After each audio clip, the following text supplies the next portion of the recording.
ভালোবাসার Bangladesh sponsored by. খুবই nervous, আসলে কি বলবো,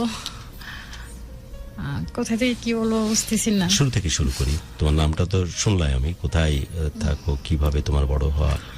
ব্রাহ্মণবাড়িয়াতে থাকি, আর ব্রাহ্মণবাড়িয়ার সাইডে গ্রাম সাইড পড়ছে, এটাকে বিলকান্দাই বলে। ব্রাহ্মণবাড়ি কিন্তু আমি অনেক পছন্দ করি, স্পেশালি ব্রাহ্মণবাড়ি মিশন এবং ওই আশপাশের এলাকাগুলো দারুণ ভালো লাগে আমার দেখতে।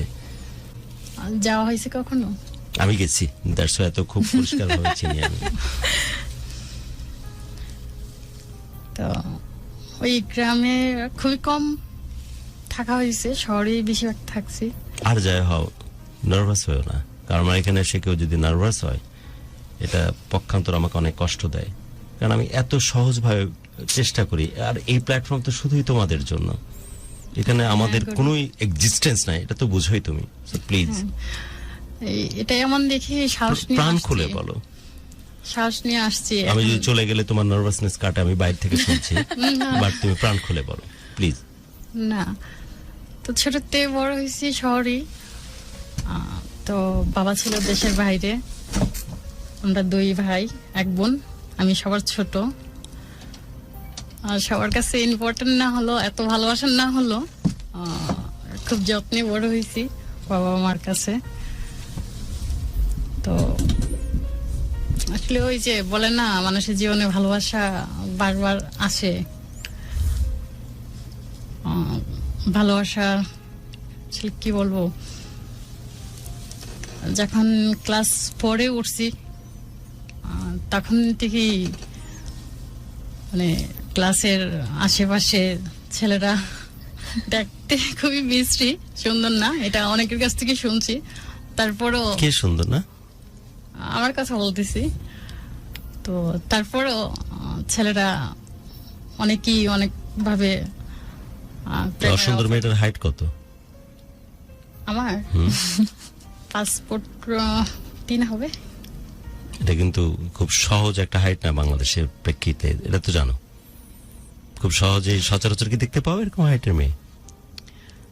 না, অনেকেই আমারে বলে পাকিস্তানি পাকিস্তানি। আমার এক দুলাভাই খুব দুষ্টামি করে বলে যে আমার পাকিস্তানি শালী। আমি তো মনে হয় যে এরকম লুক ওয়াইজ চিন্তা করলে তো এদেরকে লুকের ব্যাপারে সবাই আগায় রাখে মানুষ। তাই আমি ওটার সাথে আমি স্ট্রংলি ডিসএগ্রি করছি যে কথাটা তুমি বললে। তারপর তো ওইখান থেকে আর কি ভালোবাসা শুরু। পাকিস্তান থেকে? ও আচ্ছা, ওই ক্লাস 4 থেকে। তো একটা ছেলে প্রায় পিছনে ঘুরতো, ঘোরাঘুরি করতো। ঘোরাঘুরি তো অনেকেই করতো, কিন্তু নির্দিষ্ট একটা ছেলের দিকে তোমার নজর গেছে? না, আমার নজর যায়নি। তো ওই ছেলে বেশি আমাকে যে এতটা পছন্দ করতো, এটা মানে পরে অনেক পরে বুঝতে পারছি। তো যখন বুঝতে পারছি তখন এটা শেষ। তো তখন এটা শেষ। ভাইদের কাছে, বাবার কাছে, অনেকের কাছে অনেক কথা শুনছি যে বয়স হয় নাই এখনো, ক্লাস 5-4-এ এই অবস্থা। তো যখন ক্লাস 10-এ উঠছি, ওটার পরে একজন পছন্দ করতো, সে দেশের বাইরে থাকতো। সে দেশের বাইরে থেকে আসছে, 8 বছর বিদেশ ছিল, ওইখান থেকে আসছে, মালয়েশিয়ায় ছিল। তো স্যারের কাছে প্রাইভেট পড়তাম, তো ওই স্যারও পছন্দ করতো। তোমারে লট অফ পছন্দ শুরু করলাম, তুমি দেখতে ভালো না। ওকে, মাইক্রোফোনের কাছে থাকো। আচ্ছা, তোমরা মেয়েরা কি এনআরআই, মানে এনআরআই সব ক্ষেত্রে বলা যায় না, ইন্ডিয়ার ক্ষেত্রেই বলে, বিদেশ ফেরত, মানে ফরেন, এদের পছন্দ বেশি? আচ্ছা, তারপর স্যারও পছন্দ করতো, ওই ছেলেও পছন্দ করতো, অনেকেই পছন্দ করতো। স্যারে পছন্দ করতো, তো স্যারে অফার দিছে, দেওয়ার পর তোমারে হ্যাঁ। স্যার কেমনে অফার দেয়? আচ্ছা, স্যারেরা ছাত্রকে কেমনে অফার দেয় শুনি তো, মাইক্রোফোন কাছে দিয়ে। স্যারের এক পরিচিত কাজিন ছিল, ওর মাধ্যমে বলছিল, বলার পর ঠিক ওই সেদিন থেকেই মানে স্যারের কাছে পড়া শেষ। স্যার আসলে পড়ি না, পড়া দেই না ঠিক ভাবে। আচ্ছা, কাজিনের থ্রু দিয়ে। আমি ভাবছিলাম যে এরকম মনে হয় 2 দেশ যদি 5ও বলে, আমি তাও বলবো যে ঠিক আছে। তো স্যারের কাছে পড়া শেষ, তো স্যারেরই পরিচিত স্যার ফ্রেন্ড হয়তো বা বিদেশ থেকে আসছে, আসার পরে সে বাজারে একটা দোকান নিয়ে বসছিল মোবাইলের। তো ওটা কি মাদ্রাসা, ওই যে মাঠটা আছে পার হয়ে যে দোকানগুলো, এর মধ্যে কোনো একটা? না, এটা হচ্ছে গ্রামে। আচ্ছা, তো সে আসছে, আসার পরে তার বাড়ির সাইডেই মানে তার গ্রাম হচ্ছে বড় হরণ, রাউন্ডের বড় হরণ। তো সেখানে একটা দোকান দিয়ে বসলো। তো একদিন আমার দুলাভাইকে, আব্বা তখন দেশেই ছিল, তো আমার দুলাভাইকে ফোন দিতে গেছিলাম, দেওয়ার পর স্যার নাকি বলছে যে দেখতে পারেন কথা বলে। তো ওই থেকে শুরু আর কি। তো ওই থেকে শুরু কি তোমার বড় হন ও তোমার প্রেমে পড়া? প্রেমে পড়া তো আমি জানি না, সে আমাকে পছন্দ করে। তো পছন্দ করার পর সে একদিন লাভ লেটার দিছিল। কি লিখছিল? অনেক ভালোবাসার কথা লিখছিল। মনে আছে কিছু? না, তেমন ভাবে মনে নেই। তো সে বেশিরভাগই ফুল গিফট করতো, চকলেট গিফট করতো। তো সে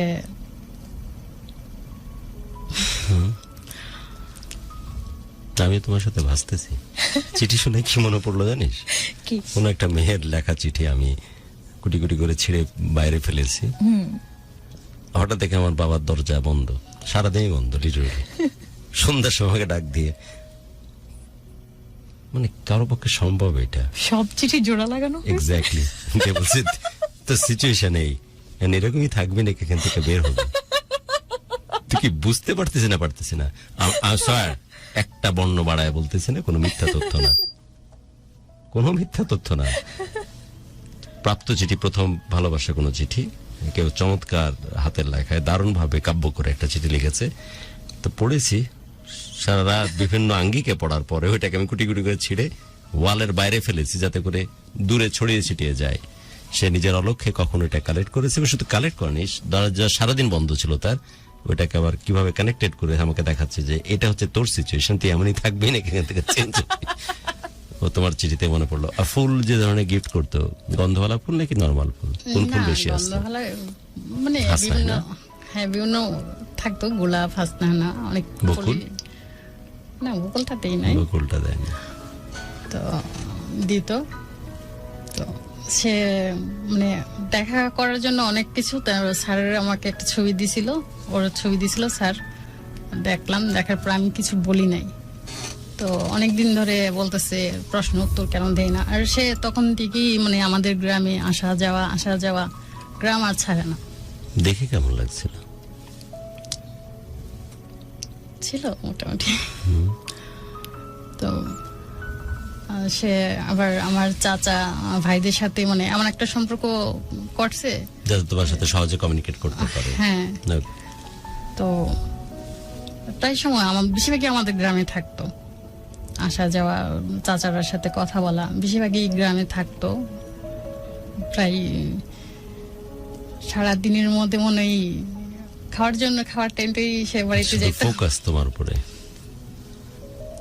তো আস্তে আস্তে জিনিসটা ফ্যামিলি সবাই জেনে ফেলছে। মাত্র 3 মাস তার সাথে প্রেমের সম্পর্ক, 3 মাস সবাই জেনে ফেলছে। সে জেনে ফেলার পর বিয়ের প্রস্তাব দিল। এটা নিয়ে অনেক ঝামেলা, অনেক কিছু হইলো।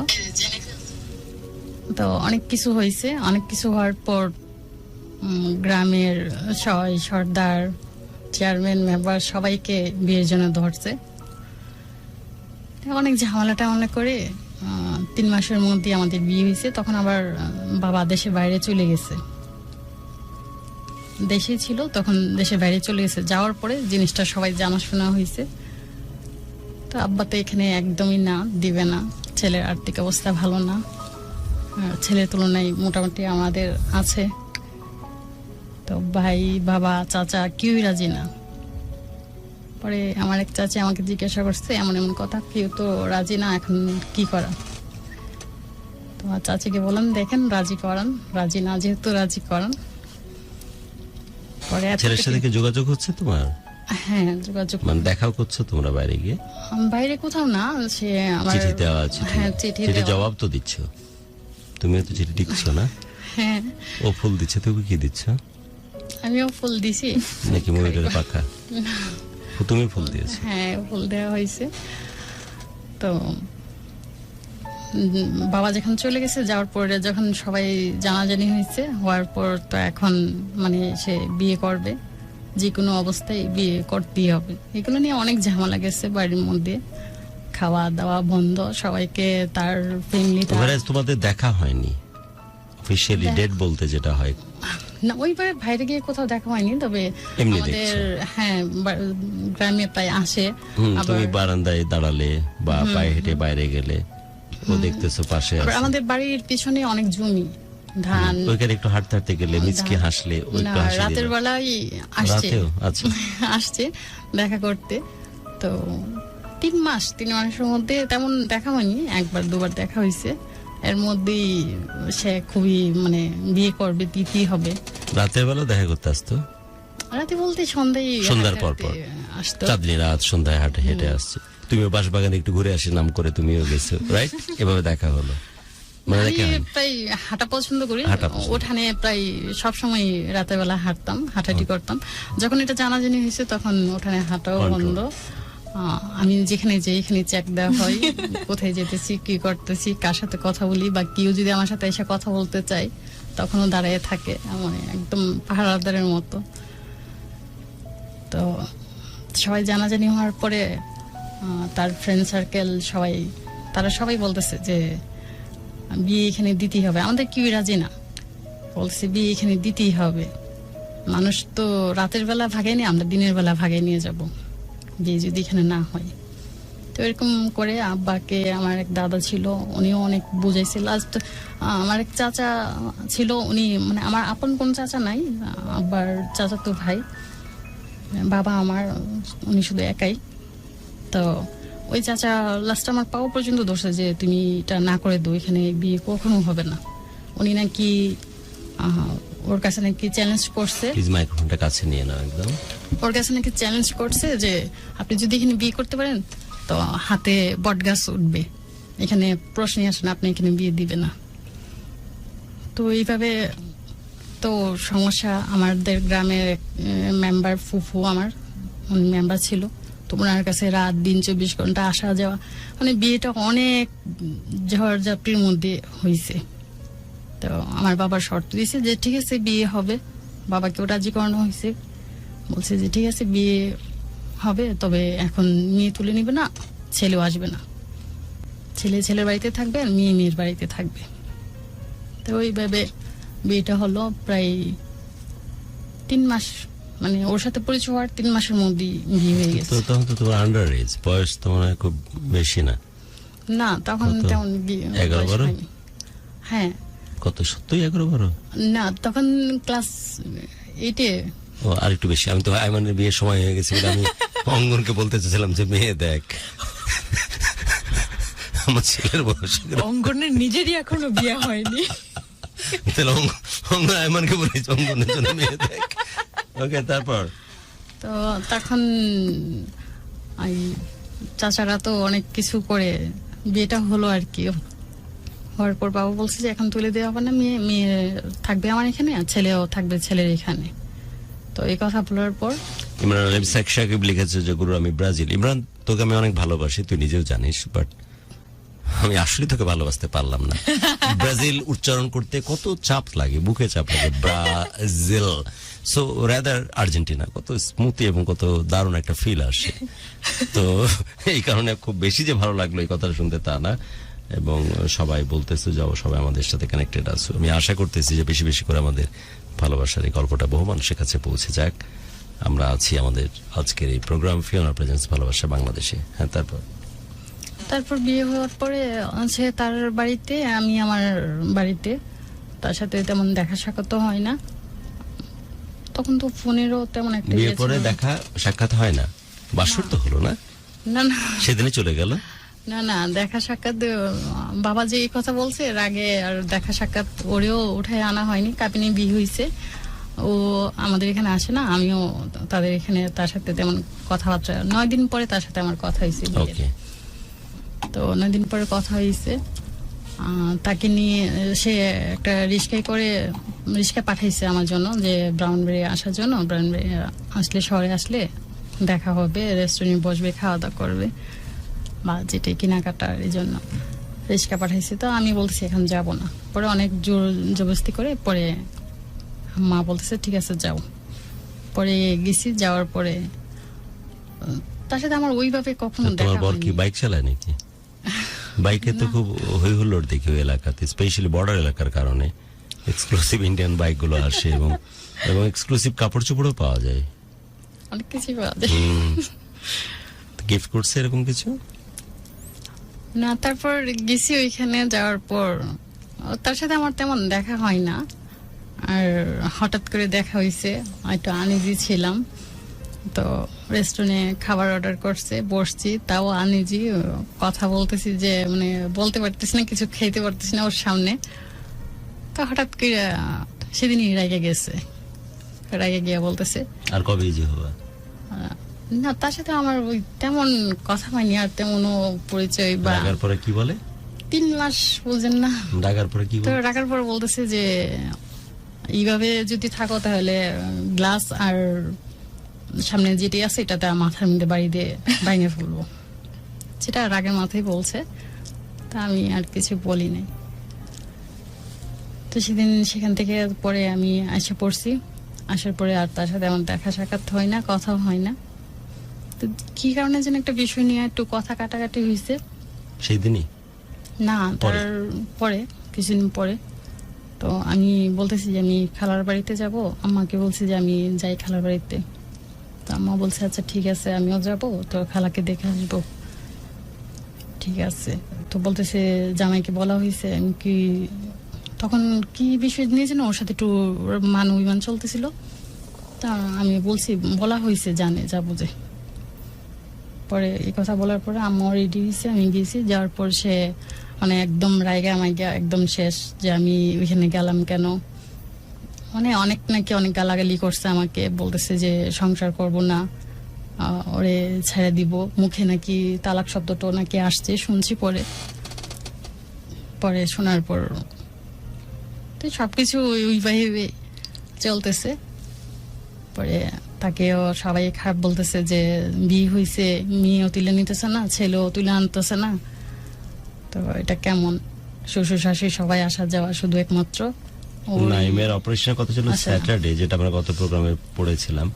এই কমেন্টসটা, অপারেশন হয়নি, কষ্টে আছে। নাইমের জন্য অনেক প্রার্থনা থাকলো আমাদের পুরো টিমের পক্ষ থেকে, ভালোবাসা বাংলাদেশ ফিওনার প্রেজেন্স এই কমিউনিটির পক্ষ থেকে। তারপর না তো সবাই যখন খারাপ বলতেছে তখন আব্বাকে বলছে, বলার পর বলছে আচ্ছা ঠিক আছে, এক কাজ করো, জামাইকে দাওয়াত দাও, দিয়ে সবাইকে দিয়ে নিয়ে আসো। পরে যখন আমি আসবো দেশে তখন অনুষ্ঠান কইরা মেয়েকে কিভাবে তুলে দেওয়া যায় এটা পরেরটা পরে দেবো, মেয়ে এখন যাওয়ার দরকার নেই, জামাই আসো। পরে সে সেদিন আসছে, তার ফ্রেন্ড সার্কেল দেখে নিয়ে আসছে, আম্মা দাওয়াত করছে, কাউকে নিয়ে আসেনি, শুধু ফ্রেন্ড সার্কেলকে নিয়ে আসছে। তো আবার তার আবার শুনছি বাড়িতে তখন কারোর সাথে সেই সম্পর্ক ভালো না, মা বাবার সাথে, ভাই বোনদের সাথে, কারোর সাথে এত একটা সম্পর্ক ভালো না। পরে শুনতে পারছি যে তাদের ফ্যামিলিগত কিছু বিষয় নিয়ে সম্পর্ক কারোর সাথে ভালো না। তো সে আসছে, তার ফ্রেন্ড সার্কেল নিয়ে আসছে। তো সেদিনে আসার পর আমার সাথে রাগারাগি, কথা বলেন না। সেদিনের রাগারাগিটা হচ্ছে, অনেক রাগ দেখি ওর। সেদিনের রাগারাগিটা হচ্ছে মানে আমি তুমি কেন বলি না, ওরে আপনি আপনি করে বলি, তুমি কেন বলি না। ওর সাথে 3 মাস পরিচয়, 3 মাসের মধ্যেই প্রেম, ভালোবাসা, বিয়েও। তো তারে আমি তুমি কেন বলি না, এটা নিয়ে অনেক রাগারাগি হয়েছে, অনেক কিছু হয়েছে। হওয়ার পরে পরে আমার এক দাদি ছিল, চাস্তা দাদি, উনি অনেক বুঝাইছে, বুঝে টুঝে মানে হুট করে কিছু হইলে রেগে যা, রাগে, কখনো গ্লাস ভাঙতে চায়, এরকম আর কি, ক্ষোভ থাকেই সবসময়। পরে বিয়ের পরে এখন সে মোবাইলের বিজনেস, মোবাইলের বলতে সে ওই তখন গ্রামে, তো গ্রামের বাজারে দোকান দিছে, ফোন আসলে দেশের বাইরে থেকে ফোন আসে, ফোন আসলে এগুলাতে মানে যারা কথা বলে দেশের বাইরে বা মোবাইল গ্রামে গ্রামে মানুষের বাড়ি বাড়ি নিয়ে যায়, তো এগুলা সবাই সমালোচনা আলোচনা যে মেয়ের জামাই মানুষের বাড়ি বাড়ি মোবাইল নিয়ে দৌড়াদৌড়ি করে, ফোন আসে, জিনিসটা কেমন দেখায়। পরে আমি বলছি দেশের বাইরে যাওয়ার জন্য, সে দেশের বাইরে যাবে না, 8 বছর বিদেশ করে আসছে, কিছুই করতে পারিনি 8 বছরে, সে আর বিদেশ যাবে না। তো বলতেছে বিজনেস টিজনেস তার খুব শখ, দোকান দেওয়ার। পরে আমাদের এখানে আম্মাকে বলছি, বলার পরে আম্মা বলছে আচ্ছা ঠিক আছে, বাবারে দেখো। আম্মা সবসময় ওরে বাবা বলে, এখনো বাবা বলেই ডাকে। তো তো বলতেছে ঠিক আছে বাবারে দেখাও, বলো বিজনেস কোথায় দেওয়ার জন্য বা কোথায় দিলে ভালো হবে, কিভাবে দিলে ভালো হবে। তা সে বলতেছে ভৈরব নাকি নতুন মার্কেট হইতেছে ছবি শপিং, তো ওইখানে দোকান দিবে। তা আমিও গেলাম, আম্মাও গেলাম, আমরা সবাই গেলাম। দেখা ওইখানে গিয়ে দোকান সে চয়েস করলো, দেখলো। তো বলতেছে যে সেখানে আমি বিজনেস করব। পরে আম্মাই ওইখান থেকে 2.5 লাখ টাকা ওকে দিছি বিজনেস করার জন্য, যে 2.5 লাখ টাকা দিয়ে আপনি আপাতত এখন বিজনেস করেন। আর তারও কিছু ছিল, মোবাইলের ছিল, এগুলা বিক্রি করে অনেক করে পরে ওইখানে দোকানটা রাখা হয়েছে, ভাড়া রাখা হয়েছে। তো বিজনেস দিল। তারপর বলতেছে যে সে বাসা নিবে ভৈরবে বাসা নিবে। আবার আমার চাচিরা শুনছে, শুনে বলতেছে যে বিয়ে হয়েছে, বছর হয় নাই, এখনই বাসা নিয়ে ভৈরব চলে যাবা, জিনিসটা কেমন লাগে, শাশুড়ির সাথে তেমন সংসার করা হয়নি। তো ওই বিষয়টা ওরে বলছি, বলার পর তখন ওরা রেগে গেছে। শুধু আগে তখন ও রেগে গেছে, বলতেছে আমি ওইখানে থাকবো, চলবো, ওইখানে খাওয়া দাওয়া, ওইখানে থাকা, বাসা ভাড়া তো এমনিতেই আমার খরচ যাবে, তো তুমি ওইখানে থাকলা আমার সাথে, তাই কি কথা, কে কি কইছে না কইছে। না চাচিরা তো বলতেছে যদি আবার 2 দিন পর আইসা পড় লাগে, এটা কেমন দেখায় যে বিজনেস হইতে না হইতে লাভ লসের কোনো খবর নেই, বাসা নিয়ে নিয়েছে। কইছে এটা পরে দেখা যাবে, এখন আমার ওইখানে থাকা খাওয়ার সমস্যা, তুমি এখানে আইসা পড়ো। তো তার সাথে আসছি, আইসা বাসা দেখছি। এর মধ্যে মানে আমাদের এখানে আসছে গেছে, ভৈরব বিজনেস নেওয়ার পরে আসছে গেছে না, এটা হচ্ছে আগের কথা। আসছে গেছে, যাওয়ার পরে মানে কিছুতে কিছু রেগে যা, রাগটা সবসময় থাকে, কে অল্পতেই মানে ওর কথা মর্জি মতো না হলি মেজাজ। এমনও গেছে একদিন, আমি তখন ভৈরবের দোকানে কাজ করতেছি, তো আমি গেছি ওর সাথে। ও বলতেছে যে সকালে ট্রেনে ভৈরব যেতে হবে, তো গ্রাম থেকে তো যাওয়া সম্ভব না, আমার আবার নানা বাড়ি হচ্ছে ব্রাহ্মণবাড়িয়া, কাজীপাড়া। তো বলতেছে যে মামার বাসায় যাই, ওইখান থেকে সকাল ভোরে ট্রেনে চলে যাব। বললাম যে ঠিক আছে। পরে মামার বাড়িতে গেলাম, গিয়ে দেখি যে মামা মামি তারা রেডি হচ্ছে, ইয়াতে যাবে, বিয়ের অনুষ্ঠানে যাবে। তো বিয়ের অনুষ্ঠানে যাবে, আমাদেরকে দেখা বলতেছে যাবে না। তো আমি বলতেছি যে যাবেন না কেন, আমাদের দেখে যাবেন, আমরা আছি, আপনারা যান বিয়ের অনুষ্ঠান। না জামাই আসছে, তুমি আসছো, কেমন দেখায় যাব না। তো তারা একদম রেডি, কাপড় টাপড় পরে একদম রেডি বেরিয়ে যাবে। আমি বলছি না যান। অনেক রিকোয়েস্ট করার পর বলছি তাহলে তোমরাও আসো সাথে। আমি কি না এটা কেমন দেখায়, আপনারা বিয়েতে যাবেন, আমরা যাবো, না তুমিও আসো সাথে। পরে বলতেছে যে তুমি যাও, আমি খেলা দেখি, শুয়ে খেলা দেখি, তুমি যাও। আমি এটা কেমন দেখায়, আরেকজনের বিয়ের অনুষ্ঠান, তারা যেতেছে, আমি যাবো। মামনি বলতেছে সমস্যা নাই, আমাদের নিজের লোকই, কিছু হবে না, তুমি আসো। পরে অনেক রিকোয়েস্টের পরে গেলাম, সে খেলা দেখতেছে। দেখার পর আমি ওইখানে গেছি, তখন ভৈরব দোকানে কাজ চলতেছে, শুধু বাসা টাসা দোকান টোকান নেই। তো গেছি, যাওয়ার পর আমি বারবার মামনিকে বলতেছি যে মামনি আসেন না, চলে যাই। এখন গায়ের হলুদ অনুষ্ঠানে গেছে, অনুষ্ঠান না শেষ করে তো আর আসা সম্ভব না। তারপর আমি মামনিকে অনেক বলতেছি যে মামনি আসেন না, চলে যাই, অনেক রিকোয়েস্ট করতেছি। পরে বলতেছে আচ্ছা ঠিক আছে, অনুষ্ঠানটা একটু করে আমরা চলে যাব। পরে আসছি, আসার পরে দেখি যে শুয়ে খেলা দেখতেছে। দেখার পর আসছি, বসছি, দেখি বারবার মানে খুবই বারবার কেমন যেন একটা মেজাজি। তো আমি মামানিরার সামনে লজ্জার সামনে না রেখে আমি বারবার ওর গায়ের সাথে শরীর লাগাইতেছি, বসতেছি, ওর সাথে মানে ভাঙার চেষ্টা করতেছি, হ্যাঁ কথা বলতেছি, মানে ও খুবই বারবার খেলা টেলা দেখে খাওয়া দাওয়া করে যখন রুমে গেছি, তো আমি বলতেছি কি সমস্যা, কি হয়েছে। শুয়েছি, শোয়ার পরে মানে হঠাৎ করে মানে এমন এক লাথি দিছে, লাথি দেওয়ার পর একদম নিচে পড়ে গেছি আমি। যাওয়ার পরে আমি মামানি তারা আছে, তো আমি আর কিচ্ছু করিনি, কোনো শব্দ করিনি। এই সময় 1 বছর হয়নি, বিয়ের 3-4 মাস চলতেছে। তো আমি হঠাৎ করে আমি কি দোষ করলাম, তুমি এইভাবে লাথি দিলা, আবারে এত জোরে লাথি মারছে যে নিচে পড়ে গেছে, একদম নিচে পড়ে গেছি। আমি একটু মিথ্যা কথা, এখানে মিথ্যা কথা বলতো আমি আসি নাই, আমি নিচে পড়ে গেছি। যাওয়ার পর সে আমাকে ঠাস টুস করে গালের মধ্যে চড় থাপ্পড় পরে আমি বললাম আমি তো কোনো দোষ করছি না, তো তুমি আমার এইভাবে চর থাপ্পড়। পরে আমি এই কথাটা বলছি, আমি বলছি যে তুমি যে হাতে আমাকে চর দিছো আল্লাহ জানি এই হাতের শাস্তি দিই। দিয়ে আমি এতটুকুই বলছো? হ্যাঁ, এতটুকুই বলে আমি চুপ করে শুয়ে আছি। শুয়ে থাকার পরে সে বারবার কিসের জন্য এরকম করছে, কেন করছে আমাকে কিচ্ছুই বলেনি। আমিও আর কোনো কিছু জিজ্ঞাসা করিনি। আমি বুঝতে পারছি হয়তো বাবা ওইখানে গেছি, আসি নাই, এই জন্য আমি আর কিচ্ছু জিজ্ঞাসা করছি না। সকালে উঠে একদম তাড়াহুড়া সে চলে যাবে। তো মামানি বলতেছে যে নাস্তা করে যেন কর, না আমি ট্রেন পাবো না, চলে যাবো, নাস্তা করবো না, নাস্তা বাইরে করবো। সে আমাকে ভাড়াটা পর্যন্ত দিয়ে যায়নি যে আমি পরে যে বাড়িতে যাব। চলে গেছে। যাওয়ার পর মামানি তার সাথে বলতেছে যে ও তো চলে গেছে, তো তোমার নিয়ে আমরা বিয়ের অনুষ্ঠানে সেন্টারে খাওয়া দাওয়া করে তুমি ওই দিক দিয়ে চলে যাও। আমি বলতেছি আমিও চলে যাবো বাড়িতে। বলতেছে না তুমি একবারে বিয়ের খাওয়া দাওয়া করে তারপর যাও। খাওয়া দাওয়া কের ভিতরে যাই। পরে গেছি মামানিদের সাথে, যাওয়ার পর এখান থেকে খাওয়া দাওয়া করে আমি এখান থেকে বাড়িতে চলে গেছি। মামতো ভাই সিনজি তুলে দিছে, পরে আমি বাড়িতে চলে গেছি। গিয়ে আম্মাকে আর কাউকে কিছু বলি নাই, কখনো কোনো কিছু কাউকে বলি নাই।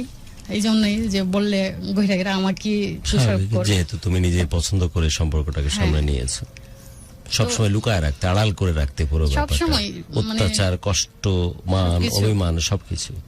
পরে সে যখন এরকম করছে আমি বাড়িতে গেছি, তখন আমাদের একটা সিটি সেল একটা মোবাইল, তখন ফার্স্ট মানে মোবাইল কেউ ওইরকম ভাবে কেউ ইউজ করতো না তখন। পরে মোবাইল ছিল, ওই মোবাইলে ফোন দিছে রাতের বেলা, রাত 2টা-2:30 বাজে তখন ফোন দিছে। শীতের দিন ছিল। ফোন দিয়া বলতেছে, আমি ফোন ধরি না, আমি ভাবছি যে সকালবেলা এরকম করে গেছে, ফোন দিয়েছে, অভিমান করে ফোন ধরতেছি না। পরে যখন আবার ফোন দিছে ধরছি, তারপর আমি বলতেছি যে কি হয়েছে এত ফোন। পরে বলতেছে আমার ভাইয়ের, আমার বড় যে, তার কথা বলতেছে যে আরিফ ভাই কই। আমি কই কেন আরিফ ভাই হঠাৎ করে? আরিফ ভাই আমি কি আমার সাথে মনে মনে ভাবতেছি যে আমার সাথে রাগারাগি করে বাইরে খুঁজতেছে কারণ কি। পরে বাইরে খুঁজতেছে কারণ কি এই কথা বলার পর বলছে আরিফ ভাইয়ের কাছে তো ফোনটা। আবার আমার এই ভাইয়ের সাথে সে কখনো কথা বলে না, মানে আমার বিয়ের বিষয় নিয়ে ওর সাথে অনেক ঝামেলা হয়েছে, অনেক কিছু হয়েছে। একদম এমনও দেখা গেছে একজন আরেকজনের মারার জন্য লোক নিয়ে, মানুষ নিয়ে ঘোরাঘুরি করছে। তো ওর সাথে তেমন বেশি কথা বলে না। তো বলতেছে হঠাৎ করে বলতেছে আরিফ ভাইকে তো। আমি আবার ভাবলাম যে কি হয়েছিল, আরিফ ভাইকে দিব, আমার নামে কি করুন নালিশ, আমি কি করলাম না করলাম। পরে আমি ফোনটা নিয়ে আরিফ ভাইকে দিয়েছি। দেওয়ার পর বলতেছে ভাই আমার তো এমন এমন সমস্যা, আমি মানে আমাদের গ্রামটার নাম ভাটপাড়া বলে, তো ওই গ্রামে আমি রিক্সাতে আসার সময় ঢাকাতে আমার হাতে ছড়ি দিয়ে গায়ে দিছে রক্ত, আমি এরকম করে ইয়ার মধ্যে আসি, আপনি এসে নিয়ে যান, একটা দোকানে, ফার্মেসি দোকানে আসি, আপনি এসে নিয়ে যান। আবার ভাইকে বলছে আমাকে যেন বিষয়টা না জানাই। তো আমি বলতেছি যে কি হয়েছে, উনিও দেখি যে চাচারা ফোন দিতেছে, সিনজি আনতেছে। আমি কি হয়েছে, কি সমস্যা? পরে বলতেছে এমন এমন হাতে নাকি কি বলে ব্যথা পাইছে, যাই নিয়ে আসি। তো আমি বলতেছি আমিও যাবো। না তোর যাইতেইব না। ওই ভাইয়ের সাথে এখনো কথা বলি না ভালো করে। তো বলতেছে না তোর যাইতে হইব না, তুই বাসায় থাক, নিয়ে আসতেছি আমরা, তো নিয়ে আসতে। আমি কি এমন কি হয়েছে যে নিয়ে আসতে হইতেছে, কি সমস্যা? পরে নিয়ে আসছে। ওরে নিয়ে আসার পরে দেখি যে হাতের মধ্যে যে হাত দিয়ে চড় দিছিল ওই হাতই 4টা শিলি লাগছে। পরে আসার সময় ওর মা বাবাকে, তাদের গ্রাম পার হয়ে তারপর আমাদের গ্রাম, তো তার মা বাবাকে জানালাম। সকালে আসলো, সবাই কান্নাকাটি। সে শুয়ে রয়েছে, হাত তো আর সোজা করতে পারে না, সকালবেলা হাত সোজা করতে পারে না, হাত ব্যথা হয়ে আসতেছে।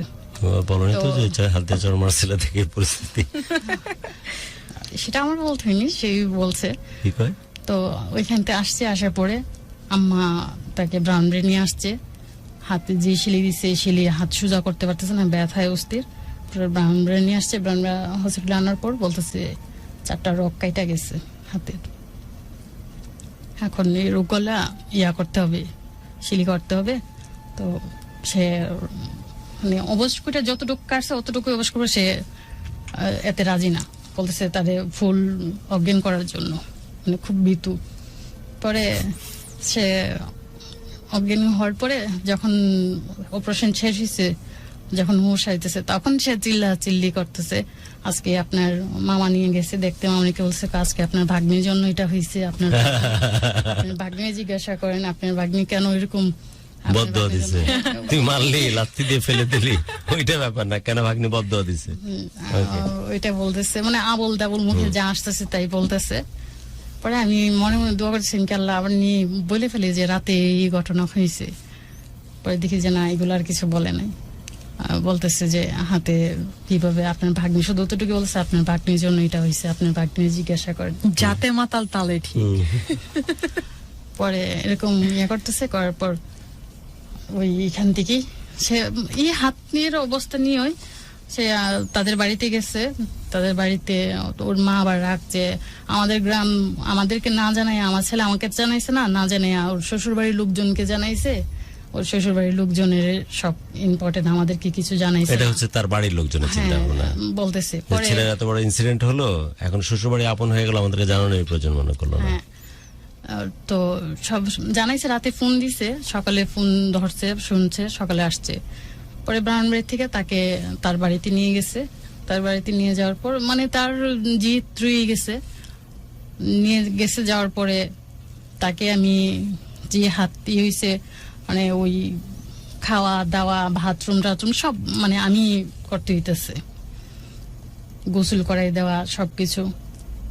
মানে তারপরও তার জিত যায়নি।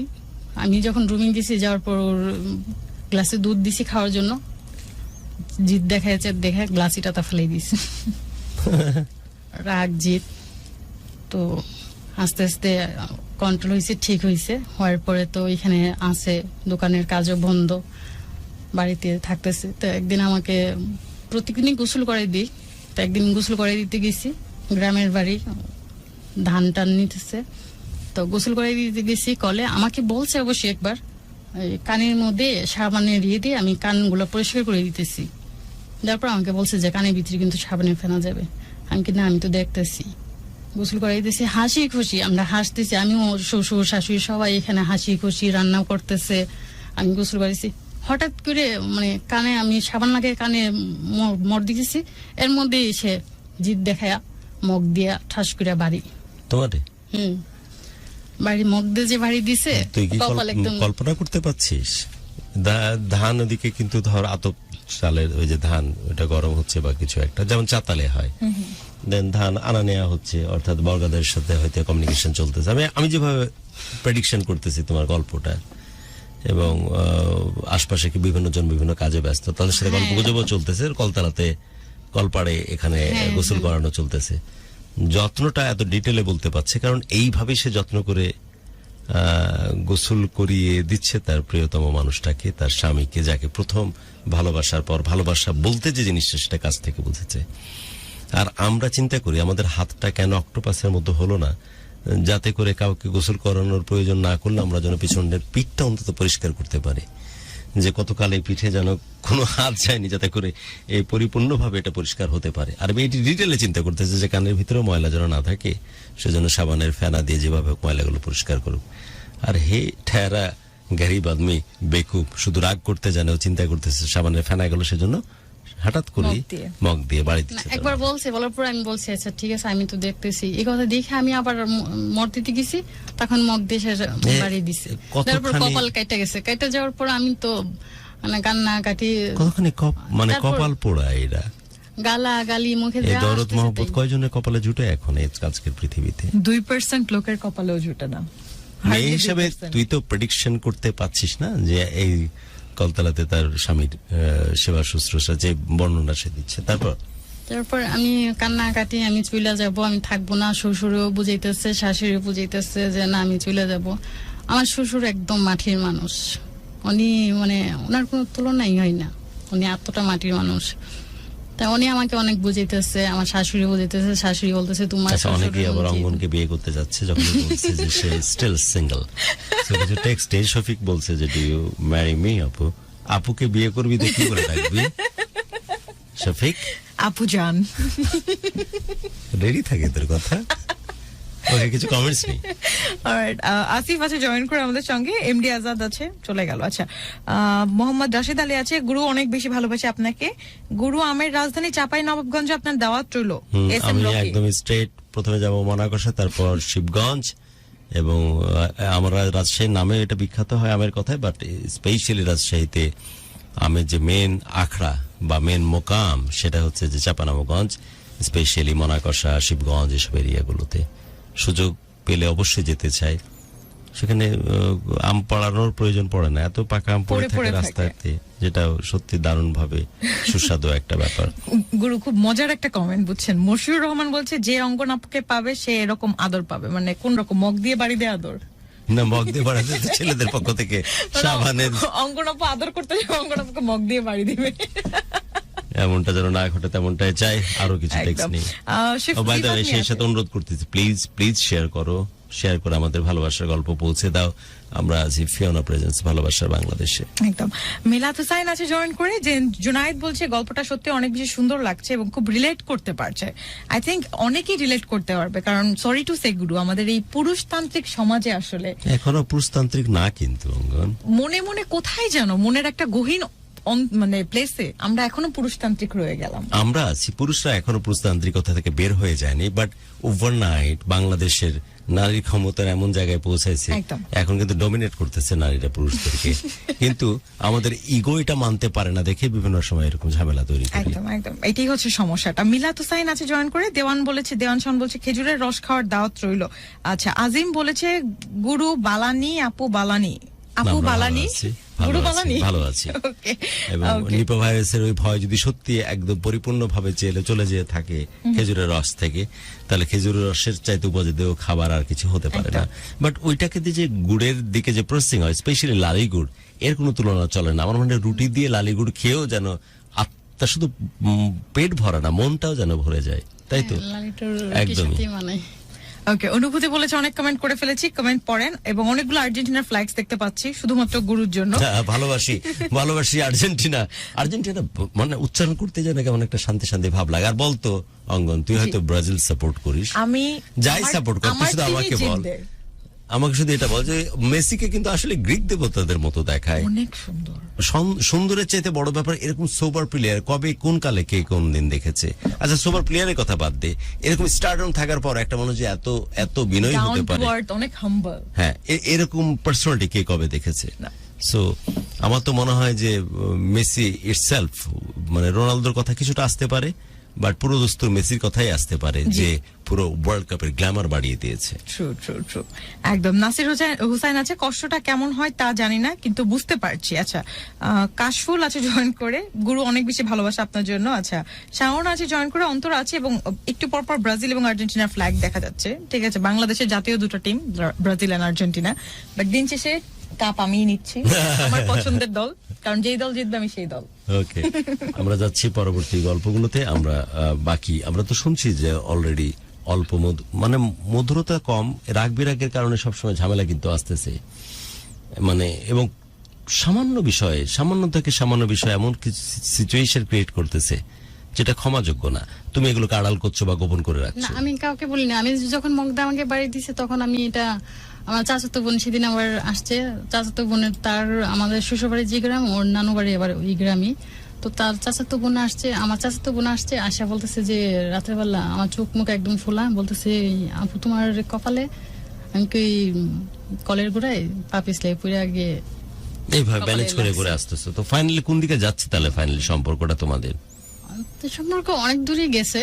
তো ওইখান থেকে মাঝখানে আর একটা কথা, যেটা আমাকে তুলে নাই, সে তাই আসতো আমাদের বাড়িতে, রাতের বেলা আসতো।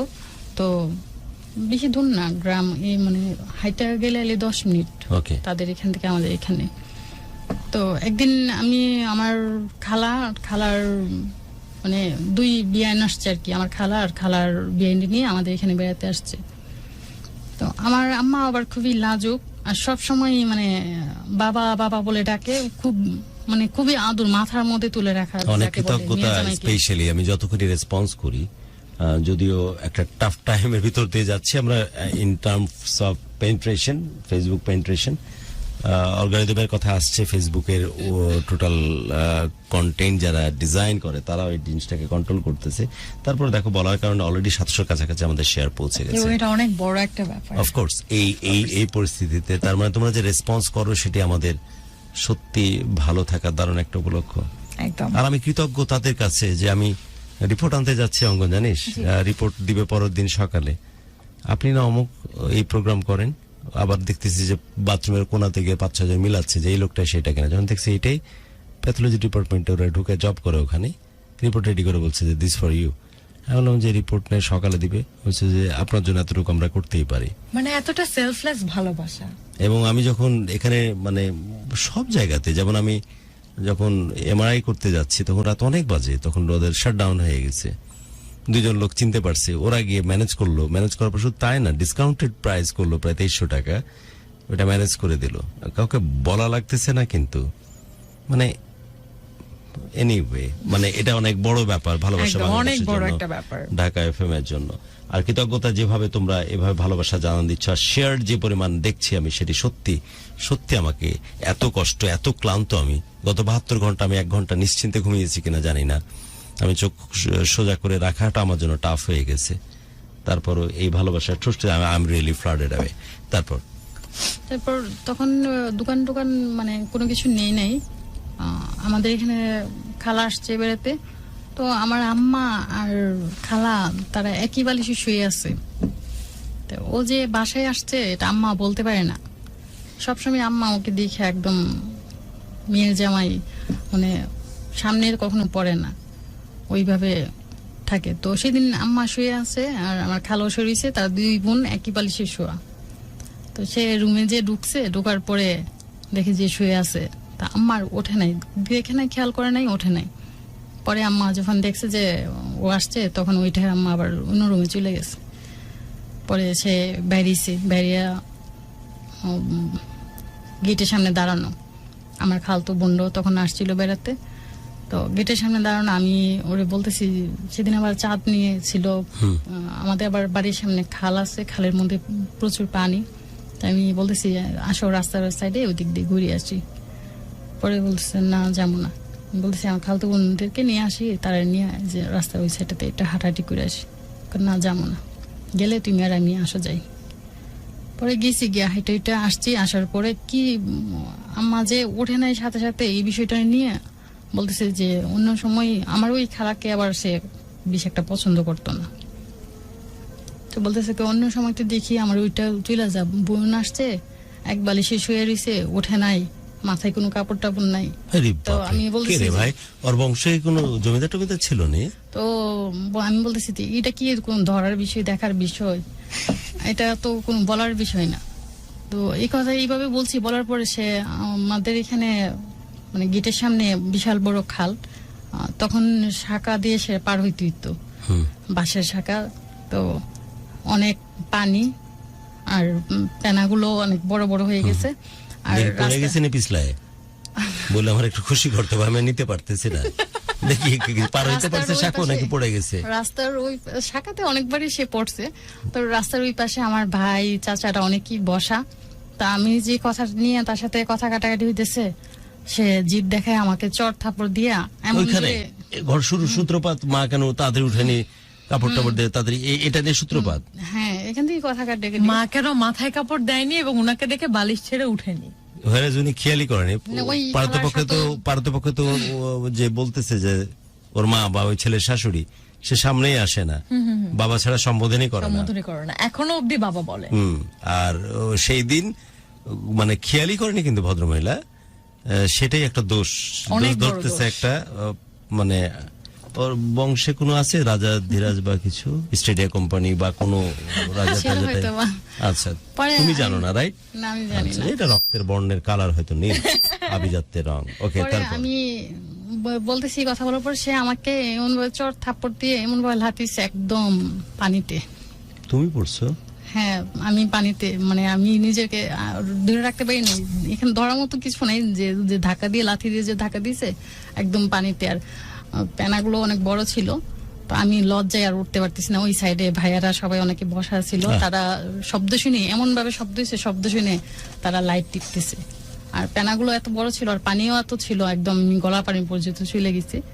তো পেনার জন্য আমি অনেকক্ষণ দাঁড়িয়ে রয়েছি, শীতের দিন ছিল, অনেকক্ষণ আমি দাঁড়িয়ে রয়েছি। শীতের মধ্যে? হ্যাঁ, হালকা হালকা ঠান্ডা ছিল, তো আমি এখানে অনেকক্ষণ দাঁড়িয়ে রয়েছি। আর ও কি করছে?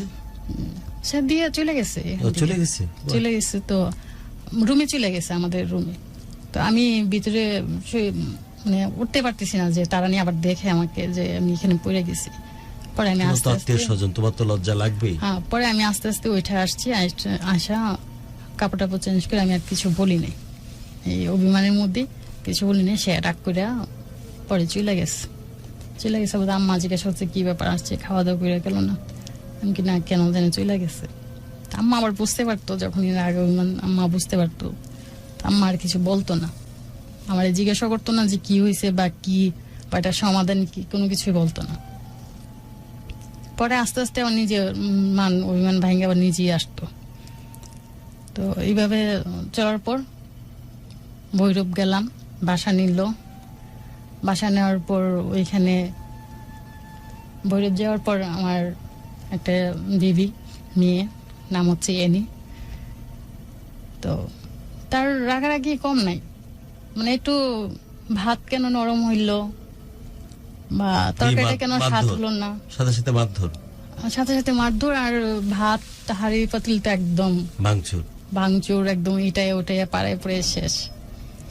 আর অল্প চিচা যেত, রেগে যেত, মেজাজি দেখাইতো। তো এরকম প্রায় সময় করতো। অনেকবারই রাগ করে বাড়িতে গেলে আম্মা আবার দিয়ে যেত, বলতে যে নিজের পছন্দ করে বিয়ে করছো, কিছু করার নেই।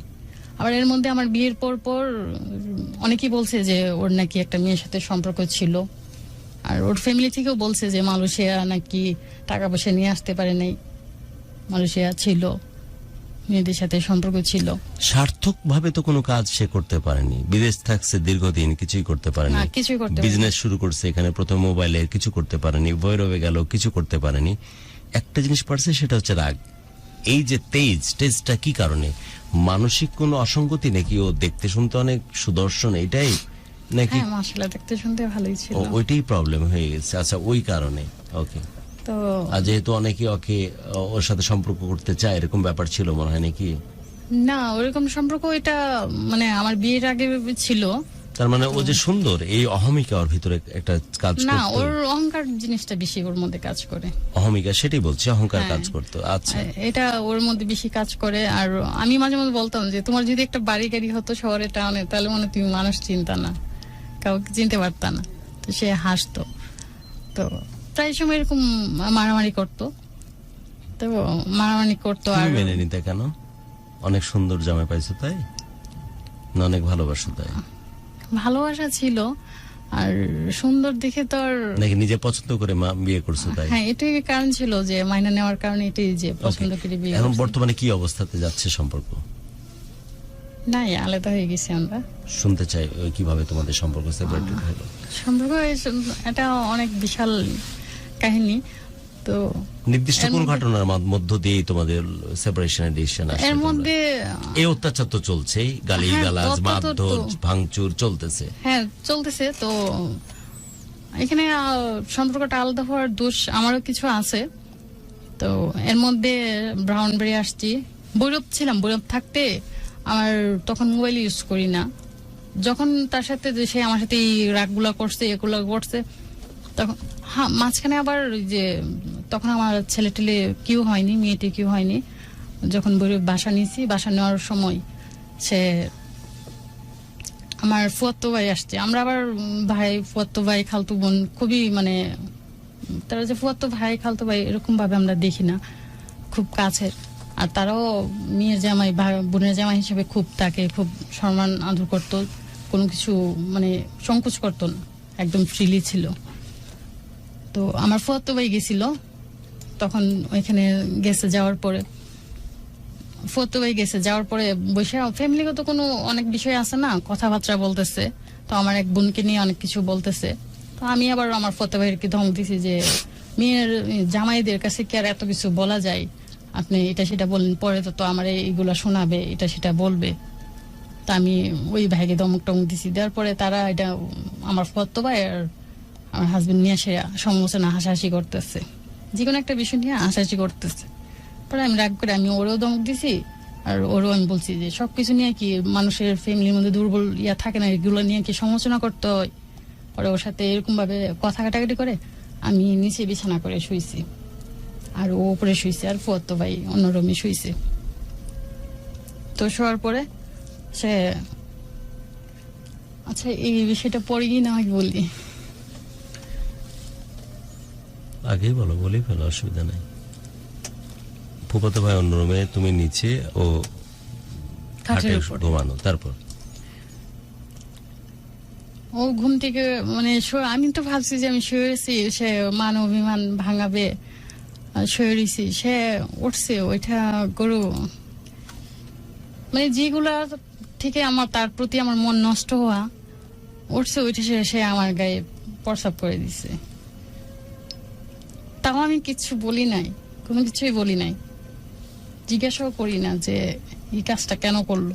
মানে সেদিন থেকে সে আমার মন থেকে একদমই উঠে গেছে।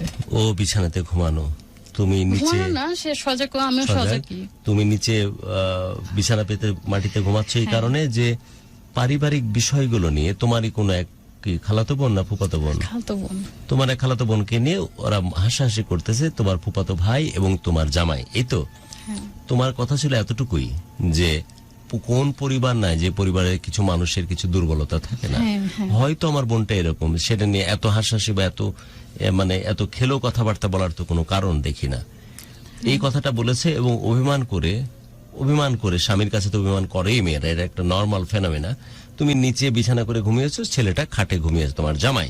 তুমি এক্সপেক্ট করতেছো যে তোমার জামাই এসে তোমাকে মান ভাঙাবে, যদি মন খারাপ করো না, এটা আমরা মজা করার জন্য তোমার বোনকে নিয়ে এগুলো বলতেছিলাম। রাদার সেই জায়গাতে সেই ছেলেটা, আমি তো মুখে আনতেও পারতেছিলাম। আমি তো বহুদিন এই প্রোগ্রাম এই টাইপের হিউমিলিয়েশন, এই প্রোগ্রামের টর্চার শুনিনি। বিয়ে করবি? এখন তো একটা আসলে থট দিতে লাগবে, কারণ কাকে ভালোবেসে বিয়ে করব? উনিও তো ভালোবেসে বিয়ে করেছিল, বাবা মার বিরুদ্ধে যেয়ে। এর বলতে তোমাদের সাথে তো কোনো কথা হচ্ছে না, ও তুমি নিচে ঘুমিয়ে আছো, ও খাটে ঘুমানো, মান অভিমান চলতেছে। তুমি আশা করছো যে স্বামী আমার মান ভাঙাবে, সে খাট থেকে নামার পরে ওকে তার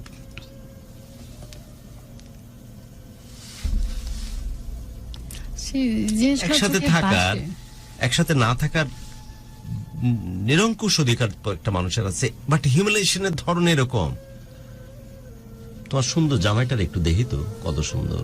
আমি দেখাবো না, আমি নিজে দেখি তো একটু। ছবি আছে কিনা জানি না, তার ছবি আমার কাছে রাখি নাই, সব ডিলিট হয়ে গেছে। ওটা বিয়ের সাথে আমি নিজে করতে পারি কিনা, দে আমিও নিচে ঘুমাবো, ও খাটে ঘুমাবে।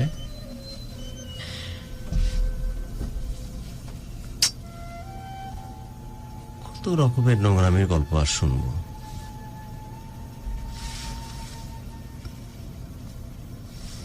আমার বন্ধুরা কি কয় শুনি একটু, কে কিভাবে হজম করছে। মানে হিউমিলিয়েশনের চূড়ান্ত রূপ আজকে, তারপর শুনি একটু।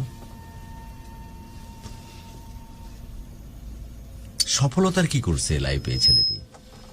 এখন অনেক সফলতা। তোমার সাথে থাকা অবস্থাতে কোনো সফলতা কি দেখেছিলে, তোমাকে টর্চার করা ছাড়া? মারামারি করে পুরুষত্ব দেখিয়েছে, এছাড়া কোনো কিছু দেখেছিলে তুমি? এখন তো বিজনেস ভালো চলতেছে। স্টার্টিং তো তোমার টাকা এবং সব দিয়ে, ওই সময় 2.5 লক্ষ টাকা তোমার মা দিয়েছিল যেমনটা শুনেছিলাম। হ্যাঁ, তারপর বিগ ডিল। তারপর আবার আমি অনেক টাকা টোকা ওকে দিয়ে আসছি, আর প্রায় সময় বাবার কাছ থেকে এইভাবে সেইভাবে টাকা টোকা নিয়ে ঝগড়া করে এইভাবে কোনোভাবে মনে হয় না তোমার যে কোনো মাধ্যম হিসেবে তোমাকে ব্যবহার করেছে ছেলেটি? সেটা আমাকে সে বলছে, পরে বলছে যে তোর মতো মেয়েকে কে বিয়ে করতো? কার মতো ছেলে? এর মতো ছেলে? বারে তুই যদি ক্লিন শেভ হতি তো আমি তো তোরে মেয়ে বানায় বিয়ে করে নিয়ে ঘরে নিয়ে যেতাম। ওকে, তারপর দেখি আমি এর ফোনে পাই কিনা। আমি চাই যে সেও আমাদের সাথে কমিউনিকেট করার চেষ্টা করে শেষ করি আমরা, তাহলে চেষ্টা করবো ওকে ফোনে নিতে। তারপর এখান থেকে সে তো সকালে দোকানে চলে গেছে। গায়ে তোমাকে ওই দিন তুমি কি মানতে পারছো? তারপরে আর কি তোমার রিয়াকশন কি ছিল যখন সে খাট থেকে নেমে তোমার গায়ে প্রস্রাব করতেছে? তোমার হোয়াট ইউর রিয়াকশন? তুমি কি করলে ওই সময়? কিছুই না, শুয়ে থাকলে? না আমি ওইটা কাপড় চেঞ্জ করে আবার এই জায়গাতে শুয়ে আছি। একটা কথা বললে না? না কিচ্ছু বলিনি, কোনো কিছু না। তার মনে সে মনে হয় এগুলা সে ভুলে গেছে, আমি পরে এগুলা নিয়ে অনেক কাউকে কিছু বলি নাই। সেও ভাবছে যে ইট ডাজন্ট মিন, এটা কোনো ব্যাপার না, না এটা মানুষের গায়ে প্রস্রাব করে দিচ্ছে তার প্রিয় তোমার স্ত্রী, ব্যাপার না। ওই জায়গা থেকে মানে সে আমার মন থেকে একদম উঠে গেছে। তারপর এখান থেকে তো সংসার করতেছি, মেয়ে হলো, ভৈরবী হইলো, তো আবার এমনিতে খাওয়া পড়া নিয়ে যে আসে না, যে এগুলো ফ্রাস্ট্রেশন তো সব রকম আছে, কিন্তু তুমি মন থেকে মেনে নেওয়ার ব্যাপারটা ওখান থেকে শুরু হয়েছে, তোমার ওর প্রশ্নে ঘৃণা বা একটা গ্যাপ তৈরি হয়ে গেছে। এক তো হচ্ছে এই যে সেদিন লাথি দিয়ে ফালাই দেওয়া, বিছানা থেকে লাথি দিয়ে ফালাই দেওয়াটা অনেক এক্সট্রিম ছিল, যেহেতু তোমার আত্মীয় স্বজনরাও দেখেছে ওই দৃশ্য। না সেটা তারা বুঝতে পারে নাই। অপোজিটে যে আত্মীয় স্বজন গুলো বসেছিল সাকুরই পারে না, তারা বুঝতে পারে নাই। পুকুরে যে পড়ে গেলে তুমি, পুকুরে যে পড়ছে সব তো শুনছে, তবে আমি যে পড়ছি তুমি বুঝতে দাওনি, বাট তুমি তো বুঝতে পারছো যে ওরা জানলে কি হতো, সেই ফিলটা তো তোমার মধ্যে আছে। আর এইটা যে এক্সাম্পল দিলা সেটা তোমাকে ভেতরটাকে একদম নাড়িয়ে দিয়ে গেছে। তারপর আরেকদিন আমি যখন ইয়াতে ছিলাম, মেয়েটা একদম ছোট, তো ওর বোন থাকে ঢাকাতে, আমি ঢাকাতে যাইতেছি, ঢাকাতে ও যাইতেছে ওর বিজনেসের দোকানে মালটাল কিনবে, তো আমাদেরকে নিয়ে গেছে। হাসি খুশি ট্রেনে উঠছি, হাসি খুশি, একদম হাসি খুশি, মানে যে বিষয়গুলোতে সে আমার মন থেকে উঠে গেছে, হাসি খুশি ট্রেনে বসে রয়েছে। আম্মা ফোন দিছে, দেওয়ার পরে বলতেছে, জিজ্ঞাসা করতেছে কে কোথায়, তো আমি শুনতেছি মোবাইলে আম্মা যে কথা বলতেছে আমি শুনতেছি। তারপর আমি জিজ্ঞাসা করছি, 2 বার জিজ্ঞাসা করছি কথাটা, যে কে ফোন দিছে, কার সাথে কথা হয়েছে, কে ফোন দিছে। পরে সে কথা বললে ওই ফোনটা রেখে দিছে, যে আমরা ঢাকা যেতেছি, আমরা ট্রেনে আসি, রেখে দিছে। তাই আমি গেছি, কে ফোন দিছে, তুমি বারবার বলতেছি, ফোনটা ঠাস করে কাটা দিছো, দিলা না আমার কাছে। এই কথা বলছি ট্রেনের মধ্যে। আমার মনে হয় ভৈরব থেকে অনেক ছেলেরা মনে হয় পিকনিকে কোথাও গেছিল, স্পেশালি ব্রাহ্মণবাড়িয়া রোড গুলোতে ট্রেনে তো অনেক লোকজন। তখন আমি ভৈরবে ছিলাম, ভৈরব থেকে। তো ট্রেনের মধ্যে তো কেমন মানুষ থাকে বুঝি, একদম প্যাক থাকে, ওখানে অনেকে অফিস করেন, আপ ডাউন করেন। তো আমি শুধু এতটুকুই বলছি যে ঠাস করে ফোনটা রেখে দিলা, আমার কাছে দিলা না, কে ফোন দিছে, বারবার জিজ্ঞাসা করতেছি, এতটুকু কথা, এতটুকুই, এর বেশি কিছু না। ঠাস করে ট্রেনের মধ্যে চড় আমারে, সবার সামনে। আমি যে এখানে মাথাটা নিয়ে যে বসছি, যতক্ষণ পর্যন্ত ঢাকা না আসছে ততক্ষণ মাথা তুলছি না। ছেলেরা যে সবাই যে একটা চূড়ান্ত অবস্থা, ছেলেরা যে বৈশা রয়েছে, মানে তারা সবাই চুপ হয়ে গেছে। আমার কাছে মনে হচ্ছে যে তারা জিনিসটা দেখে তারা আড়াল দিয়ে মনে আমাকে দেখতেছে। আমার কাছে আমি ভাবতেছি যে ট্রেনের আমি কি জানালাটা পইরা যাবো না কি, আমি লজ্জায় আমি যে বাইরামু, যে ট্রেনটা থামলে যে আমি বাইরামু, তাদের সামনে পড়মু, তারা কি মানে কে কি ভাবতেছে, মানে আমি মাথাটা নোয়া বসে রয়েছি। যতক্ষণ ছিলাম ট্রেনে মাথা নোয়া বসে রয়েছি। এই ছেলের সাথে অলরেডি তুমি ডিভোর্সড, রাইট? বাচ্চা কার কাছে, অ্যানিকার কাছে? আমার 2 ছেলে, তো আছে, বাবার কাছে আছে। তো আমি রিস্কাতে নামছি, নামার পরে যখন রিস্কাতে আবার যেতেছি, তখন আমার বলতেছে মুখের মধ্যে যদি হাসি খুশি না থাকে রিস্কাতে লাথি দিয়ে ফেলাই দিব। এত কিছু পরে আমার মুখে যেন হাসি। কতদিন সংসার করেছো ওর সাথে? 2004-এ আমার বিয়ে হয়েছে, আর ডিভোর্স হয়েছে যে আজকে 2 বছর কাছাকাছি। তার মানে 2020 পর্যন্ত 16 বছর, অনেক লম্বা সময় একসাথে ছিলে তোমরা। হ্যাঁ, 22-এ, এখন তো 22 চলে, রাইট? 16 বছর একসাথে ছিলে। হ্যাঁ, তো এরকম ভাবে ইয়ে করতে পরে আসছি একটা ভৈরব বাসা নিয়ে, বাসা চেঞ্জ করছি, মেয়েটা হলো। এর মধ্যে বরিশাল থেকে একটা রং নাম্বারে ফোন আসছিল। তো ফোন আসার পরে কথা বলতাম। তো ওই ছেলের সাথে আমি কখনো দেখা সাক্ষাৎ কিছুই না, জাস্ট ফোনে কথা ভালো লাগতো। বেশিরভাগ ফ্যামিলি হতো, বেশি নিয়ে কথা বলতো, ভালো করে জিজ্ঞাসা করতো। তো আমি ওর কাছে মনে হয় যে সেই সময়টার মধ্যে যে এত রাগ, অভিমান, ঝগড়া, সংসার, মানে মনে হচ্ছে যে বিয়েটা আসলে মনে হয় একটা ভুল করে ফেলছি। আর তখন আবেগ বয়সটা ছিল, কোনো কিছু বুঝি নাই, এরকম মনে হইতেছিল। তো ওই ছেলের সাথে কথা বলি, ভালোই লাগে, গান টান। ওর সাথে আমার কখনো দেখা হয়নি, কথা হয়নি। তো ওই বিষয়গুলা আছে, জানছে, এইগুলা নিয়ে অনেক মায়ের দূর করছে, অনেক কিছু করছে। আর ওইখান থেকে তারপর আসছি ব্রাহ্মণবাড়িয়া আসার পর ছেলের সাথে আর কোনো কথাবার্তা নেই, মোবাইল চেঞ্জ, ছেলের সাথে কোনো যোগাযোগ নেই। তারপরও সে তার একটা সন্দেহ ভিতরে থাকতো আমাকে নিয়ে।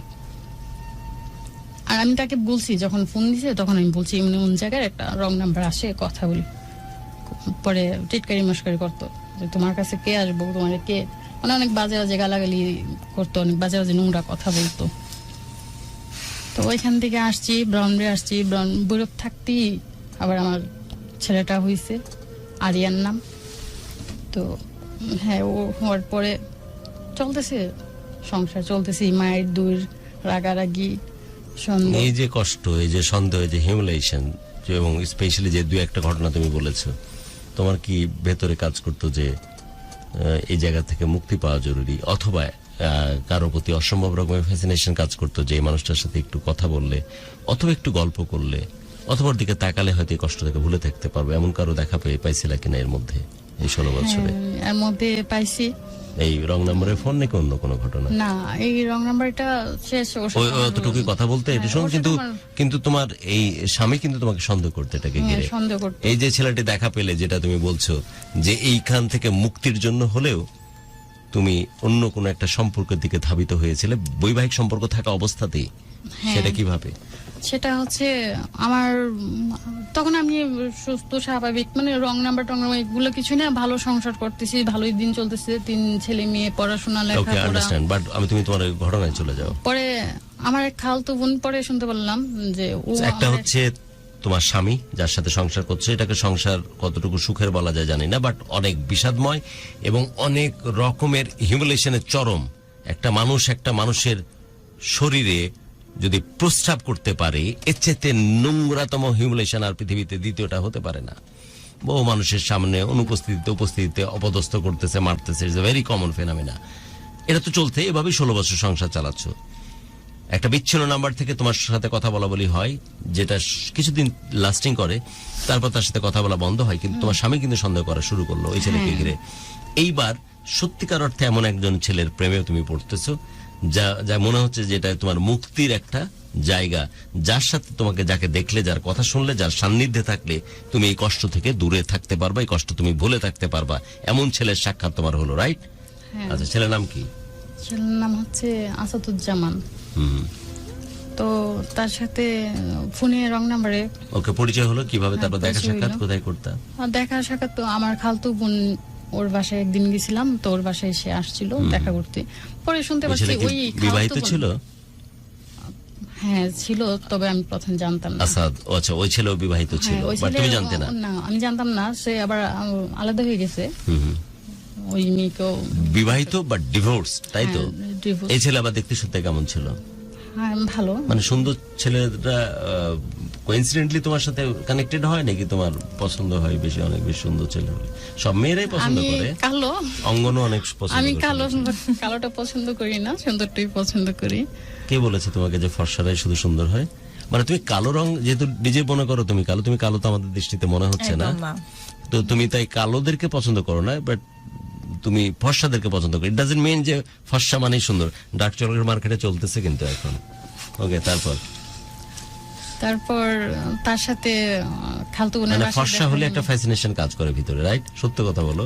না, আসলে মনটাই সবচেয়ে বড় এটা বিষয়। তো অনেক পরে, আগে ফর্সা হতে হবে, তারপর মনটা ঠিক আছে কিনা ঠিক আছে দেখতে হবে। তারপর তো তার সাথে আমার এই যে দেখা করলে খালাতো বোনের বাসায়, এবং তোমরা ক্লোজ হলে সেখানে প্রথম। হ্যাঁ, পরে আমি শুনতে পারছি বিষয়টা যে খালাতো বোনই আমার নাম্বারটা তাকে দিছে, যে খালার বোনের সাথে দেখা করছি। এত দয়া করলো কেন খালাতো বোন? তুমি কষ্টে আছো তাই? কষ্টে আছি, অনেক কি প্রতিশোধ নিছে সেটা আসলে আমি বুঝতে পারি না।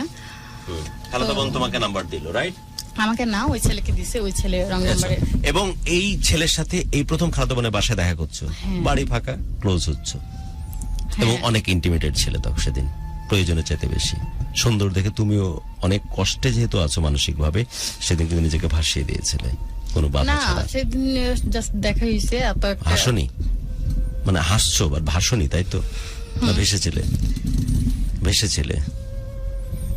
তারপর ওই যে দেখা হলো, কথা হইতেছে, মানে সম্পর্কটা আস্তে আস্তে অনেক দূরে যাইতেছে। তো সেই বিষয়টাও আমার খালতো বোনই আবার। গভীর বলবো নাকি গভীরতম? আমার কাছে তুমি মিথ্যা বলবো না, আমি জানি গভীরতম ছিল। হ্যাঁ, এমন কিছু ছিল না বাকি যেটা আর কিছু বাকি থাকে। ওই জায়গাতে হয়তো একটু কমা দিতে পারতে তুমি, বাট দাওনি, যেহেতু তোমার ভেতর ভালো নয়, তুমি নিজেকে হারিয়ে ফেলেছিলে, তাই তো? হ্যাঁ। ওকে, তারপর তো দেখাচ্ছিস কেন? এটা নড়ে কেন? এটা ছেড়ে দেন, ছেড়ে দেন। আচ্ছা, এটা আমরা একটু অ্যাডজাস্ট করে নিই। ওকে, তুমি বলতে থাকো। তারপর তার সাথে দেখা সাক্ষাৎ কথা তো হইতেছে। সে একটা ওষুধ কোম্পানিতে জব করতো, তো প্রায় সময় তার দেখা হয়। আর সে দেখা করার জন্য মানে একদম অস্থির থাকতো। হ্যাঁ, বলতে থাকো। তো সে প্রায় সময় দেখা করতো। দেখা গেছে আমি যদি তার সাথে একটু রাগ অভিমান করতাম, যতক্ষণ আমার রাগ না ভাঙতো, অভিমান না ভাঙতো, ততক্ষণ সে আমার বাসায় ছাড়তো না। বাসা বলতে আমি যে বাসায় থাকতাম 5 তলায়, তার নিচে একটা ব্রিজ ছিল, ওই যে ব্রাউনবাড়িয়ার নাম শুনছেন মনে, ফকিরফুল ব্রিজ। ওই ব্রিজে সে রাত দিন 24 ঘন্টা ওইখানে ওই দাঁড়ানো ব্রিজটা তো অনেক বিখ্যাত ব্রিজ। ওই মানে আমি বলছি যে কানেক্টেড, যে শহরের সাথে কানেক্টেড যে ব্রিজটা, রাইট? হ্যাঁ হ্যাঁ ওটা পার হলেই তো তখন মার্কেট গুলো। হ্যাঁ। তো ওইখানে সে দাঁড়ায় থাকতো। মানে একটুতে একটু অভিমান হইলে সে মানে একদম পাগলের মতো হয়ে যেত। সে যতক্ষণ আমি হাসি মুখে কথা না বলবো ততক্ষণ সে বাসা থেকে যেত না। ফোন কেন ধরি না, রিসিভ করি না। তো সে এরকম ভাবে একদম দেখা গেছে যে সকালে আসছে, আমি ফোন ধরতেছি না, রাত 2টা 2:30 পর্যন্ত একই জায়গায় দাঁড়ানো, খাওয়া দাওয়া সবকিছু বন্ধ, একই জায়গায় দাঁড়ানো। তারপরে এখান থেকে এই বিষয়টা আমার খালতো বোনের মাধ্যমে আবার ওর বাবার কানে গেছে, যাওয়ার পর এটা নিয়েও অনেক সন্দেহ, অনেক কিছু। তারপর একদিন সে আমাদের বাসার ছাদে, আমি কাপড় আনতে গেছি, সন্ধ্যায় কাপড় আনতে গেছি, গিয়ে দেখেছি সে আমাদের বাসার ছাদে। তো সেদিন আবার ওর বাবা আসছে, আসা দেখে যে আমি বাসায় নাই। সে ছাদে গেছে, গিয়ে দেখে কি ওই ছেলে ছাদে, আমি ওই ছাদে। সেদিন অনেক ঝামেলা টামেলা, অনেক কিছু, আত্মীয় স্বজন, খালা টালা সবাইকে খবর দিয়াই না, ওরে অনেক মারামারি করছে, অনেক মারছে। হ্যাঁ, অনেক মারছে ওই ছেলেকে। আমার ভাই আসছে গ্রাম থেকে, বাবাকে ফোন করে আনাইছে, আনায়া তাকে হাত পা বাইন্দা মানে অনেক মারছে সারা শরীর।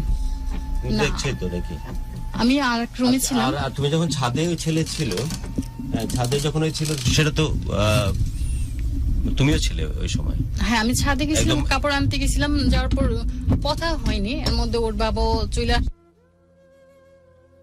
বাসায় রুমের দিকে। তো রুমের দিকে চলে যেতেছি, দেখি যে ওর বাবাও আসছে।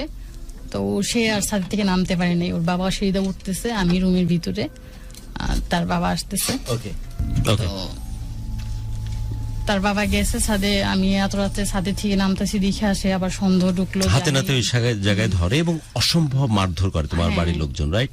হ্যাঁ। তোমার হাজবেন্ড তো এই ফাঁকে জেনেই যায় যে তুমি তোমার এই ছেলের সাথে তোমার সম্পর্ক চলছে। এই ছেলের সাথে সম্পর্ক চলছে বলতে আমার খালতো বোন, আমি পরে শুনতে পারছি, খালতো বোন কাকে দিয়ে ফোন করে বলেছে যে আপনি বাসায় যান, গিয়ে দেখেন আপনার ওয়াইফ কার সাথে জেনে কে যেন দেখা করতে আসছে। মানে সে বাসায় আসছে, এসে কোনো কিছু পাই নাই। জেনে তো গেছে ফাইনালি পরে যে এর সাথে সম্পর্ক, এবং তুমি যে খুব ক্লোজলি মিশতে, সেটাও কি খবর পাইছিল? না, তখন এতটা ক্লোজ ছিলাম না, বাট পরে পাইছিল, রাইট? পরে। তাহলে এই ছেলের কাছে 2টা তথ্য, কিন্তু একটা হচ্ছে ওর সাথে তোমার সম্পর্ক, আর একটা হচ্ছে একটার সাথে তুমি ব্ল্যাঙ্ক কলে কথা বলতে, যেটার জন্য সন্দেহ তো ছিলই। আর থার্ড ওয়ান হচ্ছে যে একদম ইন্টিমেটেড রিলেশনশিপ, যেটা তুমি এই যে পরবর্তী সম্পর্কে জড়িয়ে পড়লে একটা ডিভোর্স এই ছেলেটার সাথে, রাইট? এই তো।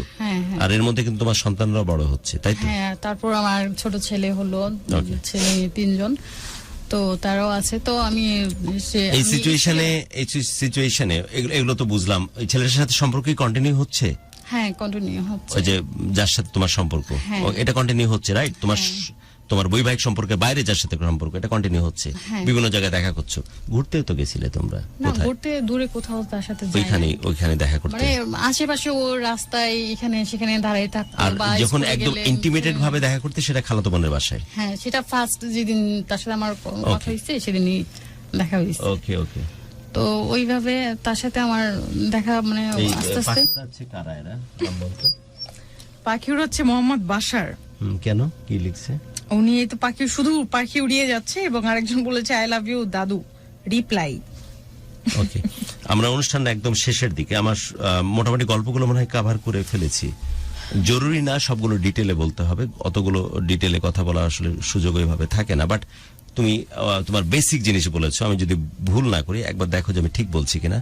যে ছেলের সাথে সম্পর্ক মাত্র ক্লাস 8-এ থাকা অবস্থাতে, মাত্র 3 মাসের সম্পর্ক, সম্পর্কের গভীরতা বা সম্পর্কের বাস্তবতা কিছুই বুঝতে শিখোনি, ও বোঝার কথাও নয় বয়সে, কিন্তু এই ছেলের সাথে সম্পর্ক এবং বৈবাহিক সম্পর্কে তুমি এই ব্যাপারটাকে নিয়ে যাও। ছেলেটার তরফ থেকে যে পরিমাণ ফ্যাসিনেশন ছিল বৈবাহিক সম্পর্কে নিয়ে যাওয়ার জন্য, তোমার পক্ষ থেকে কিন্তু অসম্ভব রকমের চাপ ছিল, যে কারণে বিয়ের সম্পর্কটা ফাইনালি তৈরি হয়। কারণ পারিবারিকভাবে তোমাদের যে অবস্থান, ওই ছেলের যে অবস্থান, সেটা কিন্তু তোমার পরিবার কোনোভাবে পারমিট করেনি। একরকম তুমি মানসিকভাবে ওদেরকে ব্ল্যাকমেইল করে হলেও তুমি বৈবাহিক সম্পর্কে আগিয়ে নিয়ে গেছো এই ব্যাপারটাকে। তার মানে তুমি ছোট হলেও মানসিকভাবে কিন্তু অনেক পরিণত বলে আমার কাছে মনে হচ্ছে, একদম আর্লি এজ থেকে। তুমি কি মানো এটা? মানো? সবাই বলে। হ্যাঁ, সবাই বলে, আমারও তাই মনে হচ্ছে। তুই হাসছিস কেন? বল, সত্যি কথা বলতে দে, তুই হাসছিস কেন? আপনি যা যা বলছেন আমি সব মিলাচ্ছি, মিলিয়ে মিলিয়ে হাসছি, মানে সব একদম স্টার্টিং, শুরু থেকে শেষ পুরো জিনিসটা আপনি এখন ছোট করে সংক্ষেপে সামারাইজ করবেন। এনিওয়ে, সো তোমাকে এটাই বলে যে আমাদের এটাই বলে যে তুই বয়সের চাইতে একটু বেশি বুঝিস বা বেশি পরিণত। আর যারা খারাপ আমাদের সমালোচক না, আমার এবং ওর, তারা বলে এদের কিচড়ে পাকা, তাই তো? হ্যাঁ, তাই তো বলে। আবার বৈবাহিক সম্পর্কের পরপরই তুমি আরেকটি, যেহেতু এই ছেলেটি যে ধরনের হিউমিলেশন শুরু করলো, যে ধরনের নোংরামি শুরু করলো, যেমনটা তুমি বলেছো, যে ধরনের অত্যাচার করত, এবং স্বামী হিসেবে যখন সে সফল না, প্রত্যেকটা অ্যাসাইনমেন্ট সে ফেল করতেছে। ব্রাহ্মণবাড়িয়ার ওখানে যখন দোকান দিল সেটা ধরা খাইছে, ভৈরবে নিজের পয়সা দিয়ে ধরা খেলে ঠিক আছে, কিন্তু যখন শ্বশুরবাড়ির পক্ষ থেকে সাপোর্ট নেয় বা এইসব কিছু করে, তখন কিন্তু তাদের ইজ্জতও বউয়ের কাছে এবং শ্বশুরবাড়ির চোখে কমে যায়, না দেখালেও কথাটা কিন্তু সত্য। না, আমাদের বাড়ির আত্মীয় স্বজন তার গ্রামের অনেকেই জানে যে সে আজকে ওঠার কারণ আমাদের শ্বশুর, মানে ওর শ্বশুর। সো এই ব্যাপারটা কিন্তু দারুণ ভাবে ইম্প্যাক্ট করে, এবং বইয়ের জন্য কিন্তু এটা অনেক বেশি লজ্জার যে সে দিবে, হেল্প করবে, সব ঠিক আছে, সেও নিজের পেট কেটে নিজের খরচ বাঁচিয়ে তাকে হয়তো হেল্প করেছে, বাবার কাছ থেকে বিভিন্ন বাহানায় টাকা নিয়ে হেল্প করেছে, মায়ের কাছ থেকে এককালীন 2.5 লক্ষ টাকা ওই সময় দিয়েছে, সব কথা ঠিক আছে, কিন্তু ভেতর থেকে তো একটা রিগ্রেট কাজ করে যে আমার স্বামীকে কেন আমাকে এভাবে দিতে হচ্ছে। প্রত্যেকটা মেয়ের ক্ষেত্রেই কাজ করে বলে আমার ধারণা।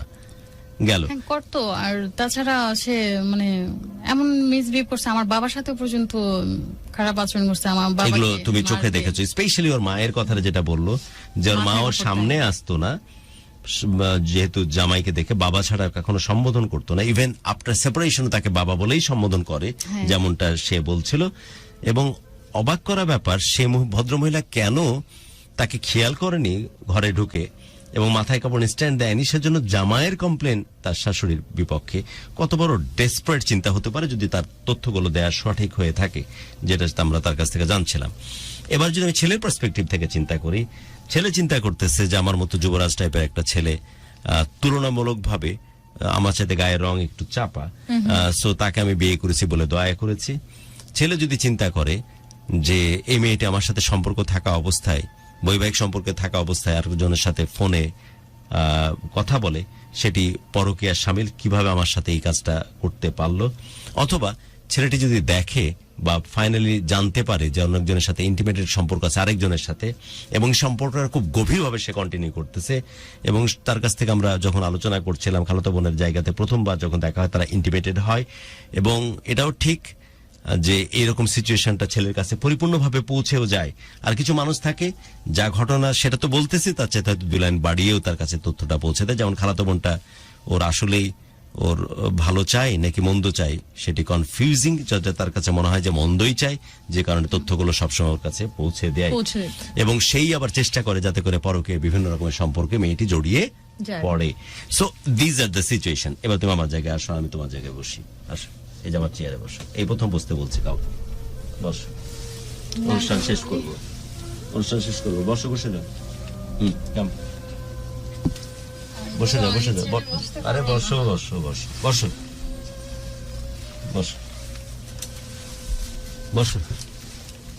এই প্রথম বসতে বললাম কাউরে, বসো না কে? আমি একটা কথা শুধু জানতে ইচ্ছা হবে, অনুষ্ঠান শেষ করবো, আর 5 মিনিট আছে আমরা প্রোগ্রামে। তুমি কি কিছু বলতে চাও আমাকে? মানে আর 1 মিনিট তুমি বলতে পারবে, তারপর বাকি 4 মিনিট আমি একটা জিনিস জানবো তোমার কাছেই জানবো, আমি অনুষ্ঠান শেষ করবো। আমি কিছু বলবো না আজকে। কিছু বলতে চাও লাস্ট মুহূর্তের কথা পরে বলো, আমি 3-4 মিনিটে একটা কোয়েশ্চেন করে শেষ করবো। সেটা হচ্ছে যে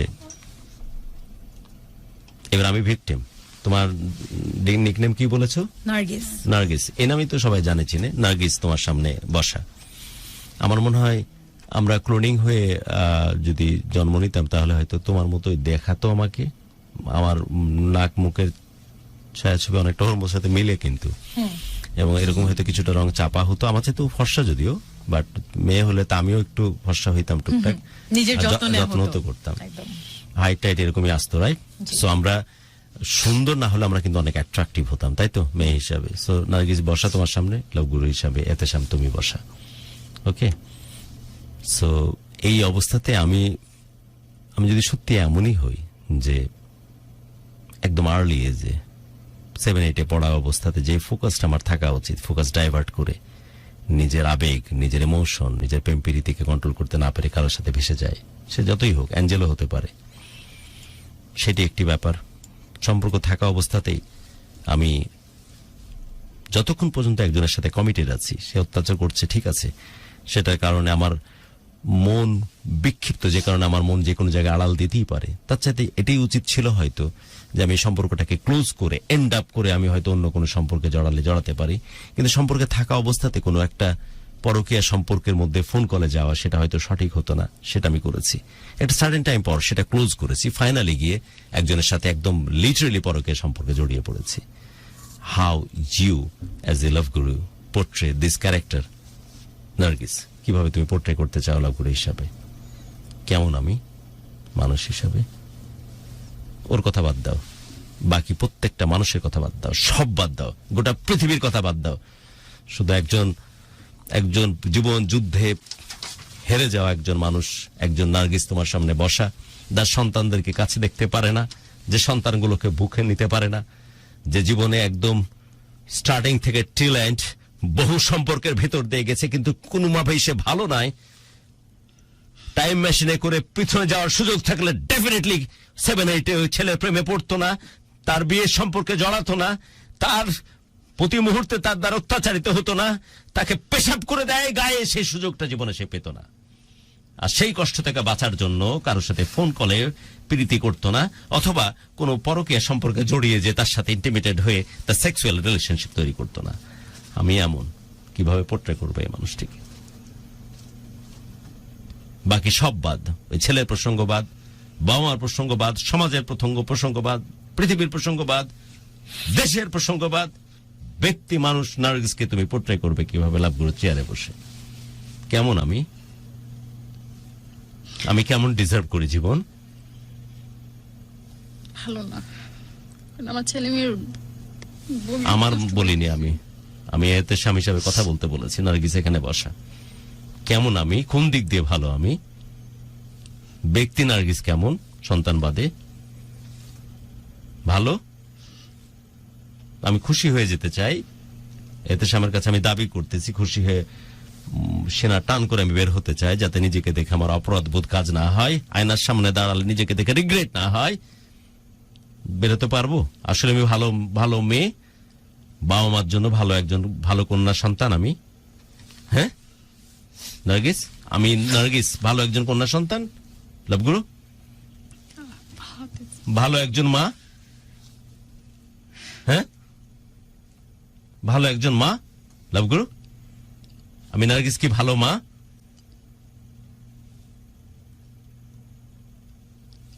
আমি কি ভালো একজন প্রেমিকা? আমি কি ভালো একজন স্ত্রী? এই জিনিসটা এসে তো ভালো করা হয়নি। কি করা উচিত আমার? সমাধান নিতে এসেছি, কি করা উচিত? জীবন কি ফ্রেশ স্টার্ট দেওয়ার সুযোগ দেয়? যদি দিত কি করতাম তাহলে? আমি রিস্টার্ট বাটন যদি থাকতো তাহলে কিভাবে আমি নার্গিস লাইফটাকে সামনের দিকে প্রোগ্রেস করতে পারতাম? Give me the way forward love guru. কি করা উচিত আমার এখন? আসলেই শুনতে চাচ্ছি আমি। বহু কাহিনী করি আমি, বাট কখনো আমি আমার চেয়ার ছেড়ে দিইনি কাউকে ভাবে বসায়, আর নিজে আমি ভিক্টিমের মতো ভিক্টিমের চেয়ারে বসিনি। আমি সত্যি জানতে চাই কি করা উচিত আমার। আর বিশ্বাস করো, যা অন্যায় দোষ আর যা পাপ করেছো বা যা ভুল করেছো, আমার মনে হয় সব ভেসে যাবে তোমার এই কথাতে। কারণ বহু মানুষ তার শিক্ষা নিয়ে নেবে আজকে এই মুহূর্তে তোমার এই সাহসের কারণে, যে ক্যামেরায় ফেস করে তুমি তোমার ভেতরে এই কথাগুলো বলার ওই কলিজা তুমি দেখিয়েছো, যেটা বহু মানুষ অহর্নিশ করতেছে, এভাবে সাহস করে বলার ক্ষমতা রাখে না। হয়তো বহু মানুষ শুধরে যাবে। কি করা উচিত? জীবন যদি দ্বিতীয়বার সুযোগ দিত কি করা উচিত? সুন্দর করে আবার গুছিয়ে নিতে। সুন্দর বলতে কি বোঝায়? কালকে থেকে কি করব আমি? ধরো জীবন লাইফ আমাকে I just give me the second innings, কি করব? কালকে থেকে কি করা উচিত? যেগুলো করছি এগুলো তো আর করবো না, বুঝতেই পারছি। কিভাবে শুরু করতে পারি তাহলে জীবনটাকে? আবার নতুন করে শুরু করা। নতুন বলতে একদম কি আমার ক্যারিয়ার নিয়ে ভাববো, নাকি আর একটা সম্পর্কে জড়াবো, নাকি কি করব আমি? না, ছেলে মেয়ে নিয়ে ভাবা। আর নিজেকে নিয়ে নিজে কিভাবে ভালো থাকতে পারি, সবার কাছে কিভাবে আবার মাথা উঁচু করে দাঁড়াতে পারি। অনুষ্ঠান শেষ করছি। সবার জন্য অনেক অনেক শুভকামনা। আর যারা, আমি টেক্সটের দিকে তাকাচ্ছি না, টেক্সটের ধরন কেমন আমি জানি না, যারা অনেক বেশি খুশি হচ্ছেন এই ফেক ভণ্ডামির এই সমাজে, ভণ্ডামির এই যুগে, ভণ্ডামির এই পৃথিবীতে, তাদের খুশি হওয়ার সামান্যতম কোনো কারণ নাই। প্রতি মুহূর্তে কিন্তু আমরা এই কাজগুলো করতেছি। এরকম জিগরে আলাস মানুষ দু একটা থাকে, তাদের মধ্যে নার্গিস একজন, যে হয়তো লাভগুরু চেয়ারে বসে অ্যাকনলেজ করতেছে যে হ্যাঁ এই সিচুয়েশন গুলো ঘটেছে। আর যে ছেলেটি সম্বন্ধে কথা বলা হচ্ছে, সেই ছেলেটি সম্বন্ধে কমেন্ট করার মতো মিনিমাম রুচি আমার নাই। কথাগুলো যদি সত্য হয়ে থাকে তাহলে আমি নিরঙ্কুশ ভাবে বলতে পারি, আমি নার্গিস যে সিচুয়েশনে আজকে আছি এক্স্যাক্টলি এই ছেলেটির পাপের ফসল। এরকম কিছু পুরুষতান্ত্রিক সমাজের কথা বলা হচ্ছিল, যেটা আমি অঙ্গনের কাছ থেকে শুনছিলাম। পুরুষতান্ত্রিক সমাজের এরকম বেহায়া, নাপংসুক, এরকম রং হেডেড পার্সন আছে, যে বেয়াদবের বাচ্চাদের কারণে আমরা অনেক, আমাদের মতো নার্গিস অনেক মেয়েদেরকে এই পথে চলে যেতে হয় বা যায়।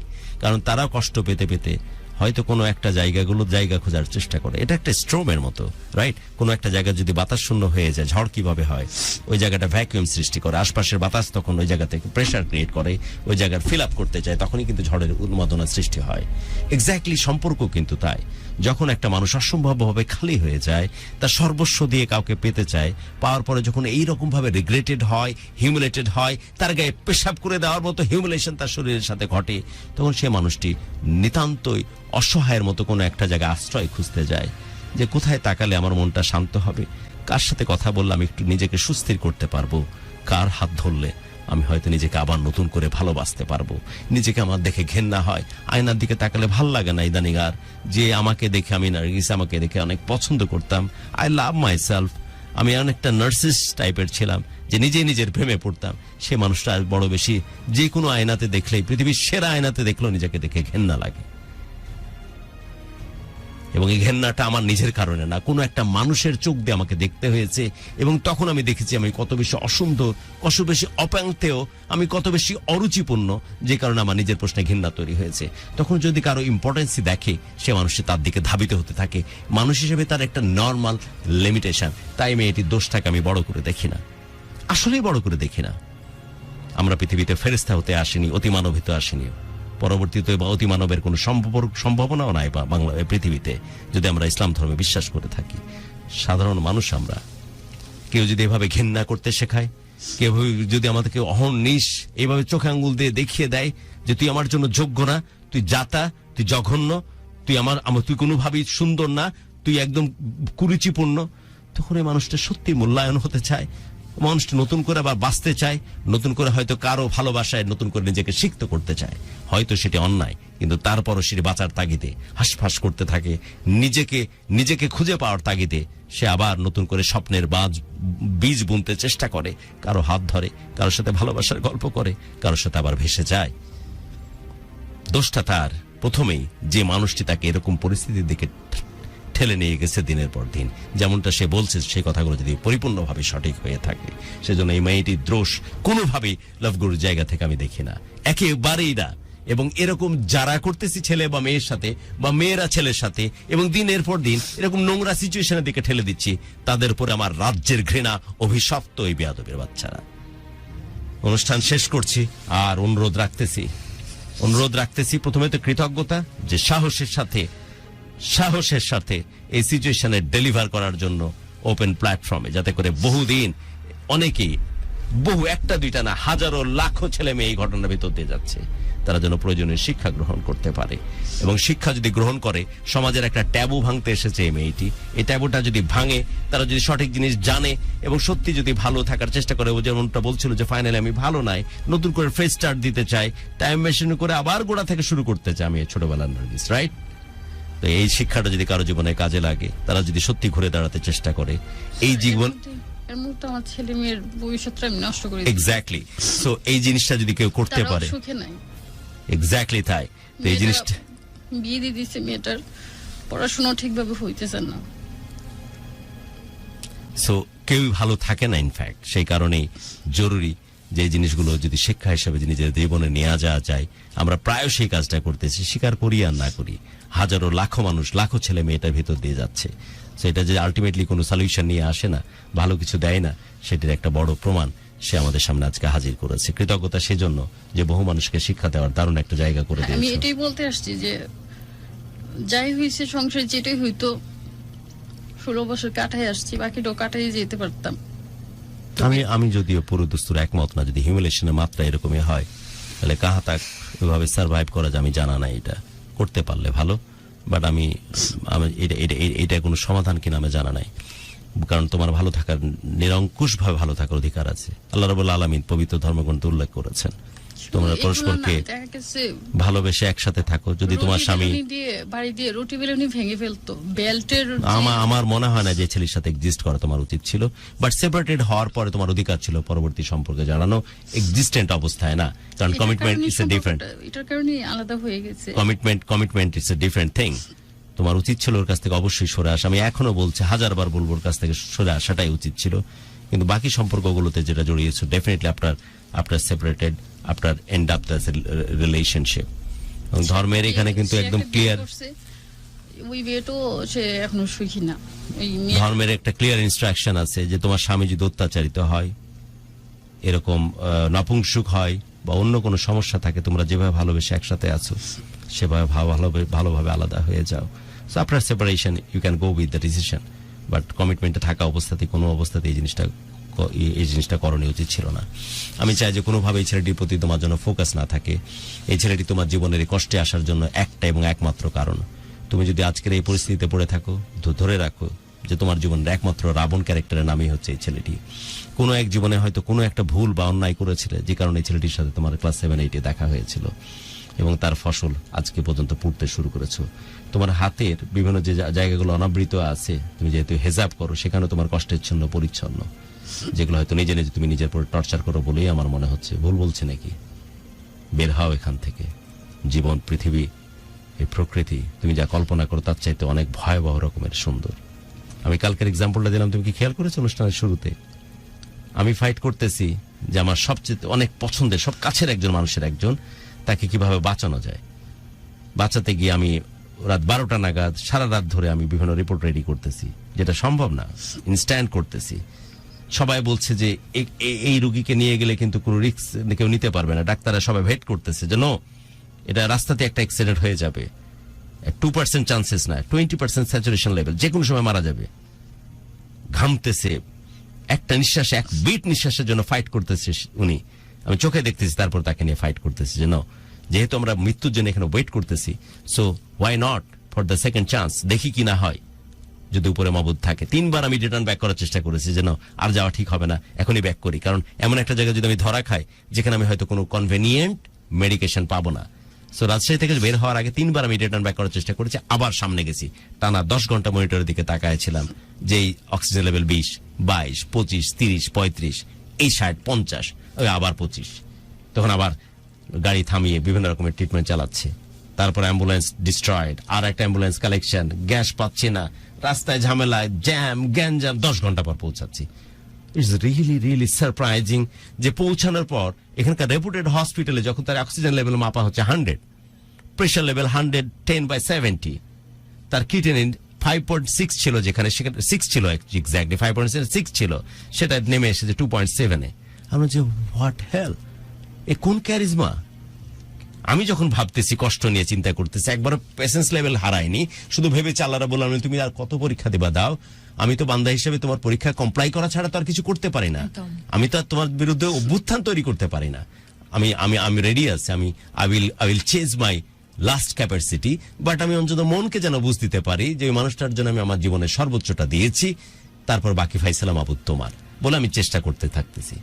আল্লাহ রাব্বুল আলামিন তার বান্দার সাথে তখন ডাইরেক্ট কানেকশনে গেছেন, যে কারণে তার গায়েবী হাত দিয়ে তিনি তার ট্রিটমেন্টগুলো করে ফেলেছেন। এবং ভর্তি হওয়ার পর থেকে ওই রেপুটেড হসপিটালে কোনো ক্যারিজমা নাই, ওভারনাইট ভদ্রমহিলা চেঞ্জ হচ্ছেন এবং আস্তে আস্তে এখন আইসিইউ থেকে ডিক্লেয়ার করেছেন আগামীকাল তিনি তাকে জেনারেল ওয়ার্ডে দিয়ে দিবেন। তারপরে একটা অঘটন ঘটতে পারে, বাট আমি বলতেছি যে এই ক্যারিজমাটা আমি চোখে দেখলাম। সো আল্লাহ রাব্বুল আলামিন চাইলে যে কোনো ঘটনায় ঘটিয়ে দিতে পারেন। সো ব্রিজ, কাম ব্যাক, নতুন করে আবার শুরু করো, ফ্রেশ স্টার্ট দাও। যতদিন বাঁচছো এটা পর্যাপ্ত সময় তোমার কাছে, এখনো জীবনের কিছুই ঘটেনি। এত বেশি সফল হও, এত বেশি বড় হও, এবার প্রেম প্রীতি আর সম্পর্ক এগুলো বাদ দিয়ে নিজের প্রতি ফোকাস হও, একটা সেলফ ইন্ডিপেন্ডেন্ট উইমেন হিসেবে নিজেকে স্ট্যাবলিশ করো, তারপর মনের মাধুরী মিশে নিজের সন্তানগুলোকে নিজের কাছে নাও, জীবনটাকে বড় করে বাঁচো। আর যদি তখন মনের মতো কোনো মানুষকে পাও, তখন ভালোবাসা প্রতিস্থাপন করো, তার আগে পর্যন্ত না। এটা আশা করা যেতে পারে কি? হ্যাঁ অবশ্যই গুরু, আমি শুধু আমার ছেলে মেয়ের কথাই চিন্তা করতে চাই। ছেলে মেয়ের কথা চিন্তা করলে নিজেকে ভালো থাকতে হবে, নিজেকে বড় করার চেষ্টা, যুদ্ধে নামতে হবে। এখন এই মুহূর্ত থেকে সময় এতটুকু এখনো নষ্ট হয়ে যায়নি, still there is a chance. একদিন সফলতার গল্প শুনতে আসবো তোমার কাছে, আর তোমার এই প্রেজেন্টেশনের জন্য যেটা বহু মানুষকে পথের দিশা দিবে, যারা কেউ স্বীকার করার সাহস রাখে না, বলবে না মুখে, কিন্তু প্রতি মুহূর্তে এরকম পরিস্থিতির ভিতর দিয়ে যাচ্ছে, তারা শিক্ষাটা নিয়ে নেবে যে কোনো অসুস্থ পথ, কোনো ভালনারেবল কোনো পথ কখনো স্থায়ী কোনো সমাধান দিতে পারে না। তাই তো শেষ করছি আজকের মতো। আসাদুজ্জামান সে আমার জীবনের একটা কাল হয়ে আসছে। এই কালসাপগুলো থেকে বের হচ্ছে তো নাকি এখনো থাকবে? না না, কালকের পৃথিবীকে ফ্রেশ স্টার্ট দেওয়ার জন্য শুধুই তোমার দিকে তাকানোর পৃথিবী হবে। হ্যাঁ আমি চাই যে তুমি তোমার ভালোবাসায় পাগল হও, তুমি আবার নতুন করে নিজেকে ভালোবাসতে শিখো, নিজের প্রেমে আবার নতুন করে পড়ো। সে ছোট্ট মেয়েটি, যে মেয়েটিকে যখন দুই পাশে বেনি দুলিয়ে হাঁটতো, তাকে দেখে যে পরিমাণ প্রেমে পড়েছিলে, ভালোবেসেছিলে, যে মেয়েটিকে সবাই বলতো যে অনেক লক্ষ্যমন্ত একটা মেয়ে, যে মেয়েটিকে সবাই ভালোবাসতো, আশপাশের ছেলেপিলে তো বটে, শিক্ষক টিচারও তো তার প্রেমে পড়েছে, তাকে বিয়ে করতে চাইতো। এদের কারো স্পর্শ করার সুযোগ দিও না, সেই জায়গাতে আবার ফিরে যাও, নিজেকে আবার ভালোবাসতে শিখো। নিজেকে ভালোবাসা অনেক বেশি ইম্পর্টেন্ট। কেউ নিজেকে ভালোবাসলেই বহু মানুষের ভালোবাসার কারণ হয়, রাইট? So forget everything. বহু সময় হাতে আছে, লম্বা সময় হাতে আছে, just forget everything. Believe me, 1-2 বছরের মধ্যে এই পরিস্থিতি ঘুরিয়ে ফেলা সম্ভব। তখন দেখবে যে জীবন কত বেশি সুন্দর, তুমি যা কল্পনা করো তার চাইতে বেশি সুন্দর। যদি সত্যি আত্মনির্ভরশীল একজন মানুষ হয়ে যাও, লাঙ্কিউর সমুদ্র সৈকতে যদি যাও, মালয়েশিয়ায়, এবং জেমস বন্ড যে ওই যে স্পটটা আছে, ঠিক এক্স্যাক্টলি ওইখানে যদি যাও, আমার শাহরুখের দারুণ কিছু সিগনেচার স্টেপ গুলো আছে লাঙ্কিউ বিচের মাঝখানে, যেখানে পাহাড়ের মতো থাকে মাঝখানে, ওখানে 2 হাত মেলে দিয়ে নিজের সাথে কথা বলবে, জিয়া আই ডিড ইট, মিনার্গিস আই ডিড ইট ফাইনালি। কালসাপগুলো থেকে বের হয়ে নিজেকে সফল করতে পেরেছি, লাঙ্কিউ বিচের মতো সুন্দরভাবে নিজনটাকে আবার জীবনটাকে ঘুরে দাঁড় করাতে পেরেছি। ওই লোকেশনে দাঁড়িয়ে নিজের সাথে যখন কথা বলবে, দেখবে যে পৃথিবী কত বেশি সুন্দর।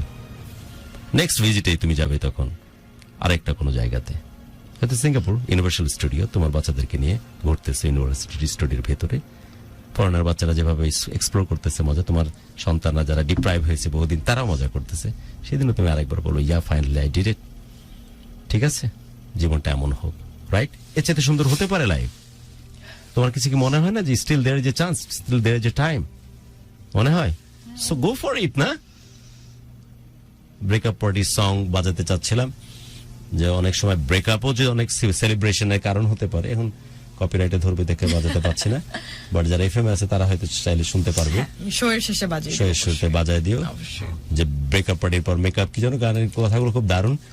দিল পে পাথর রখ কে মুंह पे মেকআপ कर लिया। বুকে কষ্ট হচ্ছে তারপর মেকআপটা করেছি এন্ড দেন মাস্তি করা শুরু করেছি। একদম। কিছু কিছু ক্ষেত্রে সেপারেশন এন্ড ব্রেকআপ অনেক ভালো লাগার অনেক বড় পৃথিবী তৈরি করার জায়গা করে দেয়। হু নোজ, সেই জায়গাটা হয়তো তোমার জন্য হচ্ছে।